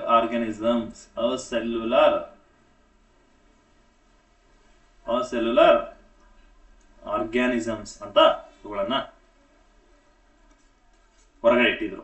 ಹಾಗಾದ್ರೆ ಈ ಕೋಶೀಯ ಸಿದ್ಧಾಂತವನ್ನ ಕೊಟ್ಟ ವಿಜ್ಞಾನಿ ಯಾರು? ಕೋಶೀಯ ಸಿದ್ಧಾಂತವನ್ನ ಕೊಟ್ಟ ವಿಜ್ಞಾನಿ ಶ್ಲೀಡನ್ ಮತ್ತು ಶ್ವಾನ್ ಅನ್ನುವಂಥ ವಿಜ್ಞಾನಿ ಏನ್ ಮಾಡ್ತಾರೆ? ಮೊಟ್ಟ ಮೊದಲೇ ಬಾರಿಗೆ ನಿಮಗೆ ಕೋಶೀಯ ಸಿದ್ಧಾಂತವನ್ನ ಕೊಡ್ತಾರೆ. ಹಾಗಾದ್ರೆ ಈ ಕೋಶೀಯ ಸಿದ್ಧಾಂತದ ಹೊರತಾಗಿ ಯಾವ ಜೀವಿಗಳಿದಾವೆ, ಅಥವಾ ಕೋಶೀಯ ಸಿದ್ಧಾಂತದಿಂದ ಯಾವ ಜೀವಿಗಳನ್ನ ಹೊರಗೆ ಇಟ್ಟಿದ್ದಾರೆ ಅಂತ ಕೇಳಿದ್ರೆ ಅವುಗಳು ವೈರಸ್ಗಳು. ಅದನ್ನೇ ಕೊಟ್ಟಿದ್ದಾನೆ. ಇವುಗಳು ಅಕೋಶೀಯವಾಗಿವೆ. ವೈರಸ್ಗಳಂದಾಗ ಜೀವಂತ ಜೀವಕೋಶಗಳನ್ನ ಪ್ರವೇಶಿಸ್ತವೆ, ಅವುಗಳಿಗೆ ತೊಂದರೆಯನ್ನು ಉಂಟು ಮಾಡ್ತವೆ. ಅದು ಸಸ್ಯ ಆಗಿರ್ಬೋದು, ಪ್ರಾಣಿ ಆಗಿರ್ಬೋದು, ಅಥವಾ ಬ್ಯಾಕ್ಟೀರಿಯಾ ಆಗಿರ್ಬೋದು, ಯಾವುದೇ ಜೀವಕೋಶ ಆಗಿರ್ಬೋದು. ಆ ಜೀವಕೋಶಗಳ ಒಳಗಡೆ ಹೋಗಿ ಅವುಗಳು ಕೆಲಸ ಮಾಡದಂತೆ ಏನು ಇವುಗಳು ಕೆಲಸ ಮಾಡ್ತವೆ. ಅವುಗಳ ಕೆಲಸ, ಜೀವಕೋಶದ ಕೆಲಸವನ್ನು ಸ್ಟಾಪ್ ಮಾಡಿ ಇವುಗಳು ತಮ್ಮ ಕೆಲಸವನ್ನ ಸ್ಟಾರ್ಟ್ ಮಾಡಿಕೊಂಡು ಅಲ್ಲಿ ಜೀವಕೋಶಗಳಿಗೆ ತೊಂದರೆಯನ್ನು ಉಂಟು ಮಾಡಿ ಹಲವಾರು ಜೀವಿಗಳಿಗೆ ಇವು ತೊಂದರೆ ಮಾಡ್ತವೆ. ಹಾಗಾದ್ರೆ ವೈರಸ್ ಅಂದಾಗ ಈ ವೈರಸ್ಗಳಿಂದ ಬರ್ತಕ್ಕಂಥ ರೋಗಗಳು ಯಾವ್ಯಾವು? ವೈರಸ್ಗಳಂದಾಗ ಈ ವೈರಸ್ಗಳಿಂದ ನಮ್ಗೆ ಯಾವ್ಯಾವ ರೋಗ ಬರುತ್ತೆ? ಚಿಕನ್ ಗುನ್ಯಾ ಬರುತ್ತೆ. ನೆಕ್ಸ್ಟ್ ಸಿಡುಬು ರೋಗ ಬರುತ್ತೆ. ಸೀತಾಳೆ ಸಿಡುಬು ಬರುತ್ತೆ. ನೆಕ್ಸ್ಟ್ ಸಾಮಾನ್ಯ ಶೀತ ಬರುತ್ತೆ. ನೆನ್ಪಿಟ್ಕೊಳ್ಳಿ, ಇದು ಶೀತ ಎನ್ನುವಂಥದ್ದು ರೋಗ ಅಲ್ಲ, ಇದು ಅಲರ್ಜಿ ಅಷ್ಟೇನೆ. ಓಕೆ, ಇದಕ್ಕೆ ಯಾವುದೇ ಆಗಿರ್ತಕ್ಕಂಥ ಶೀತಕ್ಕೆ ಯಾವುದೇ ಟ್ಯಾಬ್ಲೆಟ್ ಇರೋದಿಲ್ಲ. ಬಟ್ ನೀವೇನ್ ಟ್ಯಾಬ್ಲೆಟ್ ಶೀತ ತಗೋತಿರ್ಲ ಅದು ಅಲರ್ಜಿ ಟ್ಯಾಬ್ಲೆಟ್ಸ್ ಅಷ್ಟೇನೆ. ಹೌದಾ? ಸಾಮಾನ್ಯ ಶೀತ ಅಂದಾಗ ಇದು ರೋಗ ಅಲ್ಲ, ನೆನ್ಪಿಟ್ಕೊಳ್ಳಿ. ಪರೀಕ್ಷೆಯಲ್ಲಿ ಈ ತರನು ಪ್ರಶ್ನೆ ಕೇಳ್ತಾನೆ, ಅಪ್ಲೈಡ್. ಹೌದಾ? ಹಾಗಾಗಿ ನೆಕ್ಸ್ಟ್ ಮಂಗನ ಬಾವು ಅಂತ ನೋಡ್ತೀವಿ. ರೇಬೀಸ್ ಅಂತ ನೋಡ್ತೀವಿ. ನೆಕ್ಸ್ಟ್ ಡೆಂಗ್ಯೂ ಜ್ವರ ನೋಡ್ತೀವಿ. ಹೌದಾ? ಈ ಡೆಂಗ್ಯೂ ಜ್ವರ ಆದ್ಮೇಲೆ ನಾವು ಪೋಲಿಯೋವನ್ನ ನೋಡ್ತೀವಿ. ಒಂದು ಪ್ರಶ್ನೆ, ಪೋಲಿಯೋ ನಮ್ಮ ದೇಹದ ಯಾವ ಒಂದು ಭಾಗದ ಮೇಲೆ ಎಫೆಕ್ಟ್ ಮಾಡುತ್ತೆ ಅಂತ ಕೇಳ್ತಾನೆ? ನ್ಯೂರಾನ್ ಅಥವಾ ನರಕೋಶ ಅಂತ ಹೇಳ್ಬೇಕು. ಪೋಲಿಯೋ ಹಾಕ್ಸಿಲ್ಲ ಅಂದ್ರೆ ನಮ್ಮ ದೇಹದ ನರಕೋಶದ ಮೇಲೆ, ನ್ಯೂರಾನ್ ಮೇಲೆ ಎಫೆಕ್ಟ್ ಮಾಡುತ್ತೆ. ನೆಕ್ಸ್ಟ್ ಪೋಲಿಯೋ ಆದ್ಮೇಲೆ ನಮಗೆ ಏಡ್ಸ್ ಬರುತ್ತೆ. ಹೌದಾ? ಹೌದಾ? ನೆಕ್ಸ್ಟ್ ಏಡ್ಸ್ ಆದ್ಮೇಲೆ ಸಾರ್ಸ್ ಕೂಡ ಒಂದು ವೈರಸ್ಗಳಿಂದ ಬರ್ತಕ್ಕಂಥ ರೋಗ. ಹಲವಾರು ರೋಗಗಳು ಬರ್ತವೆ, ಇನ್ನು ಬರ್ಸ್ತಾ ಹೋಗ್ತೀನಿ. ಹರ್ಪೀಸ್ ಬರುತ್ತೆ. ಹೌದಾ? ನೆಕ್ಸ್ಟ್ ಪ್ರಜನಾಂಗದ ಗುಳ್ಳೆಗಳು ಬರ್ತವೆ. ಹೆಪಟೈಟಿಸ್ ಬಿ ಬರುತ್ತೆ. ಹೆಪಟೈಟಿಸ್ ಬಿ ಬರ್ತಾ ಹೋಗುತ್ತೆ. ನೆಕ್ಸ್ಟ್ ಹೆಪಟೈಟಿಸ್ ಬಿ ಆದ್ಮೇಲೆ ಹಕ್ಕಿ ಜ್ವರ ಬರುತ್ತೆ. ಕೋವಿಡ್-19 ಹೌದಾ. ಇದಂತೂ ಹಲವಾರು ಜೀವಿಗಳನ್ನ ಬಲಪಡಿರ್ತಕ್ಕಂಥ ಮಾರಣಾಂತಿಕ ಕಾಯಿಲೆ. ಹೌದಾ. ನೆಕ್ಸ್ಟ್ ಇನ್ನು ಹೇಳೋದಾದ್ರೆ ಮೈಕ್ರೋಸೆಫಾಲಿ ಬರುತ್ತೆ. ಮೈಕ್ರೋಸೆಫಾಲಿ, ಈ ಮೈಕ್ರೋಸೆಫಾಲಿ ಆಗಿರ್ತಕ್ಕಂಥ ಎಬೋಲಾ ಬರುತ್ತೆ. ಎಬೋಲಾ ಆಗಿರ್ತಕ್ಕಂಥ ಆಗಿದ ನಂತರ ನಮಗೆ ಕಾಲುಬಾಯಿ ರೋಗ ಬರುತ್ತೆ. ಕಾಲುಬಾಯಿ ರೋಗ ಯಾರಿಗೆ ಬರುತ್ತೆ? ದನಕರುಗಳಿಗೆ ಬರುತ್ತೆ. ಓಕೆ, ಇಷ್ಟು ವೈರಸ್ಗಳಿಂದ ಬರ್ತಕ್ಕಂಥ ರೋಗಗಳು ಇನ್ನೂ ಹಲವಾರು ಬರ್ತವೆ. ನಾನು ಅದಕ್ಕೆ ಸಪರೇಟ್ ಆಗಿ ಕ್ಲಾಸ್ ಮಾಡ್ತೇನೆ. ವೈರಸ್ಗಳಿಂದ ಬರುತ್ತಾ ರೋಗಗಳು, ಬ್ಯಾಕ್ಟೀರಿಯಾಗಳಿಂದ ಬರ್ತಕ್ಕಂಥ ರೋಗಗಳು, ಪ್ರೋಟೋಸೋಗಳಿಂದ ಬರ್ತಕ್ಕಂಥ ರೋಗಗಳು, ಓಕೆ, ಇವುಗಳೆಲ್ಲ ಶಿಲೀಂಧ್ರಗಳಿಂದ ಬರ್ತಕ್ಕಂಥ ರೋಗಗಳು, ಇವುಗಳೆಲ್ಲವನ್ನ ಸೇರ್ಕೊಂಡು ನಾವು ಒಂದು ಕ್ಲಾಸ್ ಅನ್ನ ಮಾಡ್ತಾ ಹೋಗೋಣ ಮುಂದಿನ ತರಗತಿ. ಮುಂದೆ ನೋಡೋದಾದ್ರೆ ನಾವು ಹಲವಾರು ಸೂಕ್ಷ್ಮಾಣುಜೀವಿಗಳನ್ನ ನೋಡ್ತಾ ಹೋಗ್ತೀವಿ. ಅವುಗಳ ನಮ್ಮ ಆಹಾರದೊಂದಿಗೆ ಹೆಂಗ್ ಸಂಪರ್ಕ ಬೆಳೆಸ್ತವೆ ಅಂತ ನೋಡೋದಾದ್ರೆ, ನಮ್ಮ ಆಹಾರ ದಿನನಿತ್ಯ ಜೀವನದಲ್ಲಿ ನಾವು ಹಲವಾರು ಆಹಾರಗಳನ್ನ ನೋಡ್ತಾ ಹೋಗ್ತೀವಿ. ಹೌದಾ. ಅಲ್ಲಿ ನಮಗೆ ಫಾರ್ ಎಕ್ಸಾಂಪಲ್ ಇಲ್ಲಿ ಬೂಜು ಬಂದಿರುತ್ತೆ. ನಾವು ಇಟ್ಟಿರ್ತಕ್ಕಂಥ ಆಹಾರ ಸ್ವಲ್ಪ ಕೆಡ್ತಾ ಹೋದಾಗ, ಸ್ವಲ್ಪ ಬಹಳ ಒಂದು 3-4 ದಿನ ಇಟ್ಟಾಗ, ಅಥವಾ ಅಲ್ಲಿ ಗಾಳಿ ಇರದೇ ಇರ್ತಕ್ಕಂಥ ಪ್ರದೇಶದಲ್ಲಿ ಇಟ್ಟಾಗ ಅಲ್ಲಿ ಒಂದು ಬ್ಲಾಕ್ ಫಂಗಸ್ ಅಥವಾ ವೈಟ್ ಫಂಗಸ್ ಬೆಳೆಯುತ್ತೆ. ಹೌದಾ. ಆ ಒಂದು ಬೂಜ್ ಬೆಳೆಯುತ್ತೆ. ನಾವು ನಮ್ಮ ಆಡು ಭಾಷೆಯಲ್ಲಿ ನಾವು ಬೂಜ್ ಅಂತ ಕರಿತೀವಿ. ಅಫಿಷಿಯಲ್ ನಾವು ಅದನ್ನ ಫಂಗಸ್ ಅಂತ ಕರಿತೀವಿ. ಆ ಫಂಗಸ್ ಅಂದಾಗ ಅದು ನಮಗೆ ನಮ್ಮ ಚರ್ಮಕ್ಕೆ ತಟ್ಟರೆ ಇಚ್ಚಿಂಗ್ ಬರುತ್ತೆ. ಓಕೆ, ಅಲ್ಲಿ ಕಾರಣ ಏನು? ಅಲ್ಲೂ ಕೂಡ ಸೂಕ್ಷ್ಮಾಣುಜೀವಿಗಳು ಇರ್ತವೆ. ಅರ್ಥ ಆಯ್ತಾ? ಅವುಗಳನ್ನ ನೀವು ತಗೊಂಡು ಈ ಒಂದು ಸ್ಲೈಡ್ ಅನ್ನ ತಗೊಂಡು ಇರ್ಲಿ, ಈ ಒಂದು ಸ್ವಲ್ಪ ನೀಡಲನ್ನ ಈ ರೀತಿ ಸ್ವಲ್ಪ ತಗೊಂಡು ಇಲ್ಲಿ ಪ್ಲೇಸ್ ಮಾಡಿಕೊಂಡು ಸ್ವಲ್ಪ ಹಡಿಸಿ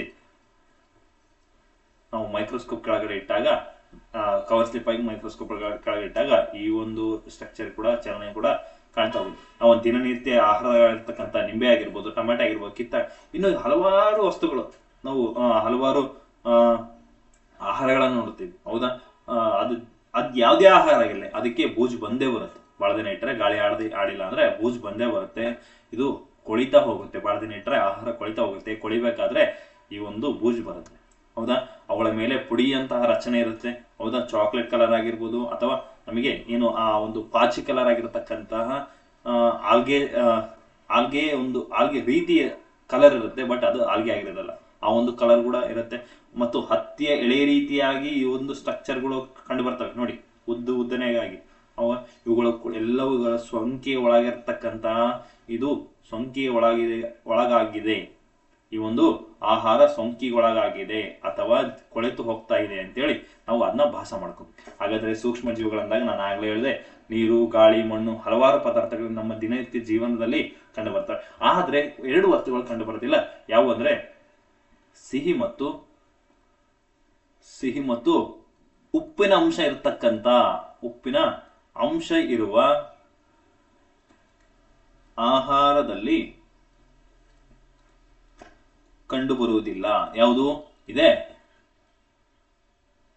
ಇದು ಏನೋ ಸೂಕ್ಷ್ಮಾಣುಜೀವಿಗಳು. ಎಲ್ಲಾ ಭಾಗ ಏನು ಖಾರ ಆಗಿರ್ಬೋದು, ಹುಳಿ, ಅವುಗಳೆಲ್ಲ ಕಂಡು ಬರ್ತವೆ. ಯಾವುದು? ಈ ಒಂದು ಸೂಕ್ಷ್ಮಜೀವಿ. ಆದ್ರೆ ಸಿಹಿ ಮತ್ತು ಉಪ್ಪು ಇರತಕ್ಕಂಥ ಆಹಾರದಲ್ಲಿ ಕಂಡು ಬರೋದಿಲ್ಲ. ಕಾರಣ ಏನು ಅಂತ ಕೇಳ್ತಾನೆ. ಇಲ್ಲಿ ಏನ್ ಮಾಡಿದೆ, ಇಲ್ಲಿ ಕೊಟ್ಟಿದ್ದಾರೆ ನೋಡಿ. ಉಪ್ಪಿನಕಾಯಿ ಅಂದಾಗ ಉಪ್ಪಿನಕಾಯಿ ಅಥವಾ ಮುರಬ್ಬಾಗಳಿಗೆ, ಉಪ್ಪಿನಕಾಯಿ ಅಂದ್ರೆ ಅರ್ಥ ಆಯ್ತು, ನಾವು ಡೈಲಿ ದಿನನಿತ್ಯ ಜೀವನದಲ್ಲಿ ಬಳಸ್ತಾ ಇರ್ತೀವಿ. ಹೌದಾ. ಉಪ್ಪಿನಕಾಯಿ ಮುರಬ್ಬಾಗಳಂದ್ರೇನು? ನಮ್ಮ ಏನು ಜಾಮ್ ಅಂತ ಕರಿತೀವಲ್ಲ, ಜಾಮ್, ಬ್ರೆಡ್ ಜಾಮ್ ಅಥವಾ ಸ್ವೀಟ್ ಜಾಮ್, ಫ್ರೂಟ್ ಜಾಮ್ ಅಂತ ಕರಿತೀವಲ್ಲ, ಆ ಜಾಮ್ ಸ್ವೀಟ್ ಆಗಿರುತ್ತಲ್ಲ, ಅದು ಅಂದ್ರೆ ಉಪ್ಪಿನಕಾಯಿ ಆಗಿರ್ಬೋದು. ಹುಳಿ ಇರ್ತಕ್ಕಂಥ ಅಂಶ ಅಥವಾ ಉಪ್ಪಿರ್ತಕ್ಕಂಥ ಅಂಶ ಮತ್ತು ಸಿಹಿ ಇರ್ತಕ್ಕಂಥ, ಉಪ್ಪು ಮತ್ತು ಸಿಹಿ ಇರ್ತಕ್ಕಂಥ ಅಂಶಗಳ ಜೀವಕೋಶ ಅಂದ್ರೆ ಸೂಕ್ಷ್ಮ ಜೀವಿಗಳು ಕಂಡು ಬರೋದಿಲ್ಲ. ಸೋಂಕು ತಗಲೋದಿಲ್ಲ. ಯಾಕೆ ಅಂತ ಕೇಳ್ತಾನೆ. ಯಾಕಂದ್ರೆ ಅದಕ್ಕೆ ನೀವು ಉಪ್ಪು ಅಥವಾ ಸಕ್ಕರೆಯೊಂದಿಗೆ ಲೇಪನ ಮಾಡಿರ್ತೀರಿ. ಹೌದಾ. ಯಾವುದೇ ಒಂದು ಆಹಾರ ಅಂದಾಗ ಸಕ್ಕರೆ ಹಾಕಿರ್ತೀವಿ ಅಥವಾ ಉಪ್ಪನ್ನ ಹಾಕಿದಾಗ ಅದು ಯಾಕೆ ಸೋಂಕನ್ನು ತಗೋದಿಲ್ಲ ಅಂತಂದ್ರೆ, ಅವುಗಳಲ್ಲಿ ಹಲವಾರು ಮಸಾಲೆಗಳು ಇರ್ತವೆ. ಅವುಗಳು ಏನ್ ಮಾಡ್ತವೆ? ಆ ಒಂದು ಉಪ್ಪಿನಕಾಯಿ ಅಂದಾಗ ಆ ಉಪ್ಪಿನಕಾಯಿಗೆ ಮಸಾಲ ಆಗಿರ್ಬೋದು, ಎಣ್ಣೆ ಆಗಿರ್ಬೋದು, ಅಥವಾ ನಾವು ಹಾಕಿರ್ತಕ್ಕಂಥ ಉಪ್ಪಿನ ಅಂಶ ಆಗಿರ್ಬೋದು. ಹೌದಾ. ಇವುಗಳೆಲ್ಲವೂ ಕೂಡ ಅದಕ್ಕೆ ಪೊರೆಯಂತೆ ನಿರ್ಮಾಣ ಆಗ್ಬಿಟ್ಟಿರ್ತವೆ. ಹಾಗಾಗಿ ಅವುಗಳು ಏನ್ ಮಾಡ್ತವೆ? ಈ ಸೂಕ್ಷ್ಮಾಣುಜೀವಿಗಳನ್ನ ಒಳಗಡೆ ಹೋಗೋದಕ್ಕೆ ಬಿಡೋದಿಲ್ಲ. ಇಲ್ಲಿ ಜಾಮ್ ಅಂದಾಗ ಕೂಡ ಅಷ್ಟೇನೆ, ಜಾಮಿಗೆ ಸುತ್ತಲೂ ಸಿಹಿಯಾದ ಒಂದು ಅಂಶ ಸುತ್ಕೊಂಡ್ಬಿಟ್ಟು ಒಂದು ಪೊರೆ ಸೃಷ್ಟಿ ಆಗ್ಬಿಟ್ಟಿರುತ್ತೆ. ಒಳಗಡೆ ಸೂಕ್ಷ್ಮಾಣುಜೀವಿಗಳು ಹೋಗೋದಕ್ಕೆ ದಾರಿ ಇರೋದಿಲ್ಲ. ಅವುಗಳನ್ನ ಇಲ್ಲಿ ಕೊಟ್ಟಿದ್ದಾನೆ. ನೆಕ್ಸ್ಟ್ ಇಲ್ಲಿ ಎಲೆಗಳಾಗಿರ್ಬೋದು, ಕಾಂಡಗಳಾಗಿರ್ಬೋದು, ಬೇರುಗಳಾಗಿರ್ಬೋದು, ಇನ್ನು ಹಲವಾರು ಸಸ್ಯದ ಇತರ ಎಲ್ಲಾ ಭಾಗಗಳನ್ನು ಮೇಲ್ಗಳನ್ನ ಏನು ನೋಡ್ತಾ ಹೋದಾಗ ಫೋಲ್ಡ್ಸ್ಕೋಪ್ ಅಥವಾ ಮೈಕ್ರೋಸ್ಕೋಪ್ ಸೂಕ್ಷ್ಮ ದೃಶ್ಯಗಳಂದಾಗ ಇವುಗಳನ್ನ ನಾವು ಹಲವಾರು ಜೀವಕೋಶಗಳಾಗಿರ್ಬೋದು, ಹಲವಾರು ಸೂಕ್ಷ್ಮ ಜೀವಿಗಳಾಗಿರ್ಬೋದು, ಇವುಗಳನ್ನೆಲ್ಲವೂ ಕೂಡ ನಾವು ಸ್ಟ್ರಕ್ಚರ್ ಅನ್ನ, ಚಲನೆಯನ್ನ ನೋಡ್ತಾ ಹೋಗ್ಬೋದು. ಹಾಗಾಗಿ ಈ ಸೂಕ್ಷ್ಮ ಜೀವಿಗಳಂದಾಗ ಸೂಕ್ಷ್ಮ ಜೀವಿಗಳು ಏನ್ ಮಾಡ್ತವೆ, ಬಿಸಿನೀರಿನ ಬುಗ್ಗೆಗಳಲ್ಲಿ, ಬಿಸಿನೀರಿನ ಆಗಿರ್ಬೋದು ಅಥವಾ ಹಿಮಶೀತ ಈ ಎರಡರಲ್ಲೂ ಕೂಡ ತೀವ್ರ ಹವಾಮಾನ ಪರಿಸ್ಥಿತಿಯಲ್ಲಿ ಕೂಡ ತಮ್ಮನ್ನ ತಾವು ರಕ್ಷಿಸಿಕೊಳ್ತವೆ. ಅಂದ್ರೆ ತಮ್ಮನ್ನ ತಾವು ವಂಶವನ್ನ ಬೆಳೆಸ್ತವೆ, ತಾವು ಇನ್ನೂ ಬೆಳಿತವೆ. ಇವುಗಳಂದಾಗ ಕೆಲವು ಜೀವಿಗಳು ಏನ್ ಮಾಡ್ತವೆ, ನಮ್ಮ ದೇಹದೊಳಗೆ ವಿಶೇಷವಾಗಿ ಕರುಳಿನಲ್ಲೇ ವಾಸಿಸ್ತವೆ. ಹೌದಾ, ಕರುಳಲ್ಲೇ ವಾಸಿಸ್ತವೆ. ಇವುಗಳು ಒಳ್ಳೆ ರೀತಿಯಾಗಿರ್ತವೆ. ಕರುಳಲ್ಲಿ ವಾಸಿಸುವಂತವು ಕೆಲವೊಂದು ಕೆಟ್ಟಾಗಿರ್ತವೆ, ಕೆಲವೊಂದು ಒಳ್ಳೆ ಇರ್ತವೆ. ಆದ್ರೆ ಕೆಲವೊಂದು ಒಳ್ಳೆಯವು ಏನ್ ಮಾಡ್ತವೆ, ಅಲ್ಲಿರ್ತಕ್ಕಂಥ ಆಹಾರವನ್ನ ಅವು ಜೀರ್ಣಕ್ರಿಯೆಗೆ ಹೆಲ್ಪ್ ಮಾಡ್ತವೆ. ಕೆಲವೊಂದು ಏನ್ ಮಾಡ್ತವೆ, ಅವುಗಳನ್ನ ಆ ಒಂದು ಆಹಾರವನ್ನು ತಗೊಂಡು ತಾವು ಬೆಳೆಯೋದ್ರ ಮುಖಾಂತರವಾಗಿ ಜೀವಕೋಶಗಳಿಗೆ ಒಳಗಡೆ ನುಗ್ಗಿ ಅವಳು ತೊಂದರೆ ಮಾಡ್ತವೆ. ನಮ್ಮ ಕರ್ಣದಲ್ಲಿ ಕಂಡು ಬರ್ತಕ್ಕಂಥ ಜೀರ್ಣಕ್ರಿಯೆ ಸಹಾಯ ಮಾಡ್ತವೆ ಅಂತ ಹೇಳಿದೆ. ಹೌದಾ, ಅಂದ್ರೆ ಇದನ್ನ ನಾವು 7ನೇ ತರಗತಿ ಪುಸ್ತಕದಲ್ಲಿ ನೋಡಿದೀವಿ ಅಂತ ಆಗ್ಲಿ ಹಿಂದಿನ ವರ್ಷ ಓದಿದ್ವಿ ಇದ್ರ ಬಗ್ಗೆ, ಹಾಗೂ ಇಲ್ಲೂ ಓದ್ತಾ ಇದೀವಿ ಅಂತ ಕೊಟ್ಟಿದ್ದಾರೆ. ಹಾಗಾದ್ರೆ ಆ ಪ್ರಾಣಿಗಳ ಜೀವಕ್ರಿಯೆಯಲ್ಲಿ ಹಲವಾರು ಸೂಕ್ಷ್ಮ ಜೀವಿಗಳು ಕಂಡು ಬರ್ತಾ ಹೋಗ್ತವೆ. ಸಸ್ಯಗಳಲ್ಲೂ ಕಂಡು ಬರ್ತವೆ, ಪ್ರಾಣಿಗಳಲ್ಲೂ ಕೂಡ ಕಂಡು ಬರ್ತಾ ಹೋಗ್ತವೆ. ಹಾಗಾದ್ರೆ ಅವುಗಳ ಆಕಾರ ಬೇರೆ, ಗಾತ್ರ ಬೇರೆ, ರಚನೆ ಬೇರೆ, ಅದರ ಕೆಲಸ ಬೇರೆ, ನಿರ್ದಿಷ್ಟ ಕಾರ್ಯ ಬೇರೆ. ಹೌದಾ, ಅವುಗಳನ್ನ ನಾನಾಗ್ಲೇ ಫಸ್ಟ್ ಸೆಕೆಂಡ್ ಸ್ಲೈಡ್ ಅಲ್ಲಿ ಹೇಳ್ತಾ ಹೋಗ್ತೀನಿ. ಕೆಲವೊಂದು ದುಂಡಾಗಿರುತ್ತೆ, ಕೆಲವೊಂದು ಕೊಳವೆ ಆಕಾರದಲ್ಲಿ ಇರ್ತವೆ, ಕೆಲವೊಂದು ಉದ್ದ ಇರ್ತವೆ, ಅಥವಾ ಕೆಲವೊಂದು ದಪ್ಪ ಆಗಿರ್ತವೆ. ಹೌದಾ, ನಾವು ಮನುಷ್ಯರು ಒಂದು ರೀತಿ ಇರ್ತೀವಿ, ದುಂಡಕ್ಕಿರ್ತೀವಿ, ಉದ್ದಕ್ಕಿರ್ತೀವಿ, ದಪ್ಪ ಇರ್ತೀವಿ, ತೆಳ್ಳಗಿರ್ತೀವಿ. ಹೌದಾ, ಇಲ್ಲ ಕುಳ್ಳಕ್ಕಿರ್ತೀವಿ. ಇದೇ ರೀತಿಯಾಗಿ ಸೂಕ್ಷ್ಮಾಣು ಜೀವಿಗಳು ಕೂಡ ಕೆಲವೊಂದು ಆಕಾರಗಳನ್ನು ಹೊಂದಿರ್ತವೆ. ಎಲ್ಲವೂ ಕೂಡ ಬೇರೆ ಬೇರೆ ಕಾರ್ಯಗಳನ್ನ ಮಾಡ್ತವೆ. ಕೆಲವೊಂದು ಒಳ್ಳೆ ಕಾರ್ಯಗಳನ್ನ ಮಾಡ್ತವೆ, ಕೆಲವೊಂದು ಕೆಟ್ಟ ಕಾರ್ಯಗಳನ್ನ ಮಾಡ್ತಾ ಹೋಗ್ತವೆ.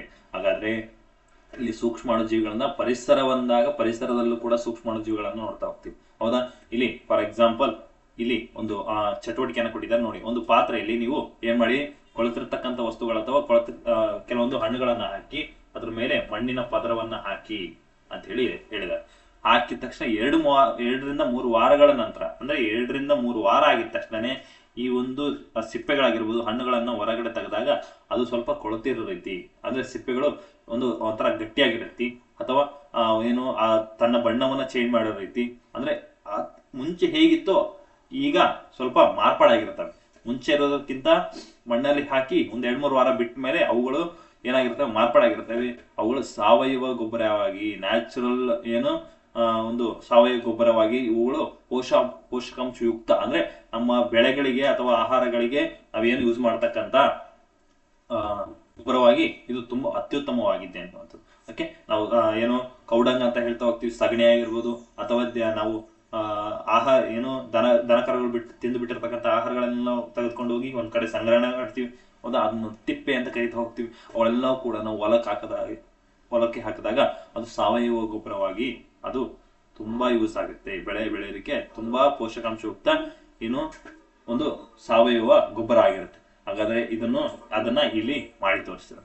ಓಕೆ, ಅರ್ಥ ಆಯ್ತಾ? ಅದನ್ನೇ ಹೇಳಿದರೆ ಇಲ್ಲಿ ಶಿಲೀಂಧ್ರ ಆಗಿರ್ಬೋದು, ಬ್ಯಾಕ್ಟೀರಿಯಾಗಳಂತ ಕೆಲವು ಸೂಕ್ಷ್ಮ ಜೀವಿ ಅದು ಹೆಂಗೆ ಮಾರ್ಪಡುತ್ತೆ ಅಂದ್ರೆ, ಕೆಲವೊಂದು ಸೂಕ್ಷ್ಮ ಜೀವಿಗಳು, ಶಿಲೀಂಧ್ರ ಆಗಿರ್ಬೋದು, ಬ್ಯಾಕ್ಟೀರಿಯಾ ಆಗಿರ್ಬೋದು, ಈ ವೈರಸ್ಗಳಾಗಿ ಹಲವಾರು ಇವೆಲ್ಲ ಸೇರ್ಕೊಂಡು ಈ ಒಂದು ಹಾಕಿರ್ತಕ್ಕಂಥ ಪದಾರ್ಥದ ಮೇಲೆ ವರ್ತಿಸ್ತವೆ. ಅದರ ಮೇಲೆ ವರ್ತಿಸಿ ಅವುಗಳನ್ನ ನಿಧಾನವಾಗಿ ಕೊಳೆಯುವಂತೆ ಮಾಡ್ತವೆ. ಕೊಳೆತಾಗ ಪೋಷಕಾಂಶ ಯುಕ್ತ ಗೊಬ್ಬರವಾಗಿ ಅದು ತಯಾರಾಗುತ್ತೆ. ಓಕೆ, ನಮ್ಮ ಮನೆ ಹತ್ರದ ಅಥವಾ ಶಾಲೆಯಲ್ಲಿ ಉಳಿರ್ತಕ್ಕಂಥ ಹಸಿ ತರಕಾರಿಗಳಾಗಿರ್ಬೋದು, ಅಥವಾ ಮನೆಯ ತ್ಯಾಜ್ಯಗಳಾಗಿರ್ಬೋದು, ಅವುಗಳೆಲ್ಲವನ್ನ ಅಂದ್ರೆ ಪ್ಲಾಸ್ಟಿಕ್ ಬಿಟ್ಟು ಆಹಾರ ತ್ಯಾಜ್ಯಗಳಂತ ಕರಿತಾ ಹೋಗ್ತೀವಿ. ಆ ಆಹಾರ ತ್ಯಾಜ್ಯಗಳೆಲ್ಲವೂ ಕೂಡ ಈ ತರ ಮಾಡ್ಕೊಂಡು ನಮ್ಮ ತೋಟದಲ್ಲಿ ಅಥವಾ ಹೊಲದಲ್ಲಿ ಹಾಕೊಂಡ್ರೆ ಅತ್ಯುತ್ತಮವಾಗಿ ಬೆಳೆ ಬರುತ್ತೆ ಅಂತೇಳಿ ಹಲವಾರು ಜನ ನಿರೂಪಣೆ ಸಾಬೀತು ಮಾಡಿ ತೋರಿಸಿದ್ದಾರೆ. ಓಕೆ, ಈ ಒಂದು ಕ್ರಿಮಿ ಅನ್ನುವಂಥ ಪದ, ಹೌದಾ, ಈ ಕ್ರಿಮಿ ಅಂದ್ರೆ ಏನು ಅಂತ ಹಿಂದಿನ ಒಂದು ಪುಸ್ತಕಗಳಲ್ಲಿ, ಅಂದ್ರೆ ಪ್ರಾಚೀನ ಭಾರತೀಯ ಗ್ರಂಥಗಳಲ್ಲಿ, ನಿರ್ದಿಷ್ಟವಾಗಿ ವೇದಗಳಲ್ಲಿ ಕ್ರಿಮಿ ಅನ್ನುವಂಥ ಪದ ಆಗ್ಲೇ ಬಳಕೆಯಾಗಿತ್ತು. ಮತ್ತು ಅಥರ್ವವೇದದಲ್ಲೂ ಕೂಡ ಕ್ರಿಮಿ ಅನ್ನುವಂಥ ಪದ ಬಳಕೆಯಾಗಿತ್ತು. ಇದರ ಅರ್ಥ ಇಷ್ಟೇನೆ, ದೃಶ್ಯ ಅಂದ್ರೆ ಗೋಚರ, ಇನ್ನೊಂದು ಅದೃಶ್ಯ ಅಂದ್ರೆ ಕೆಲವೊಂದು ಕಣ್ಣಿಗೆ ಕಾಣ್ತವೆ, ಕೆಲವೊಂದು ಕಾಣೋದಿಲ್ಲ. ಕ್ರಿಮಿಕೀಟಗಳು ಕೆಲವೊಂದು ಕಣ್ಣಿಗೆ ಕಾಣ್ತವೆ, ಕೆಲವೊಂದು ಕಣ್ಣಿಗೆ ಕಾಣೋದಿಲ್ಲ. ಓಕೆ, ಅಂದ್ರೆ ವಿವಿಧ ಸಣ್ಣ ಘಟಕಗಳು, ವಿವಿಧ ವೈದಿಕ ಗ್ರಂಥಗಳು, ಅವುಗಳ ಪ್ರಯೋಜನಕಾರಿ ಮತ್ತು ಹಾನಿಕಾರಕ ಪರಿಣಾಮಗಳನ್ನ ಕೆಲವೊಂದು ಒಳ್ಳೆ ಕೆಲಸಗಳನ್ನ ಮಾಡಿದ್ರೆ, ಅಂದ್ರೆ ಮನುಷ್ಯನಿಗೆ ಕೆಲವೊಂದು ಸೂಕ್ಷ್ಮಜೀವಿಗಳು ಮನುಷ್ಯನಿಗೆ ಲಾಭದಾಯಕವಾಗಿರ್ತಕ್ಕಂಥ ಕೆಲಸ ಮಾಡ್ತವೆ. ಇನ್ನು ಕೆಲವೊಂದು ಏನ್ ಮಾಡ್ತವೆ, ಅವುಗಳಿಗೆ ಹಾನಿ ಮಾಡ್ತಕ್ಕಂಥ ಕೆಲಸ ಮಾಡ್ತವೆ. ಓಕೆ, ಅರ್ಥ ಆಯ್ತಾ?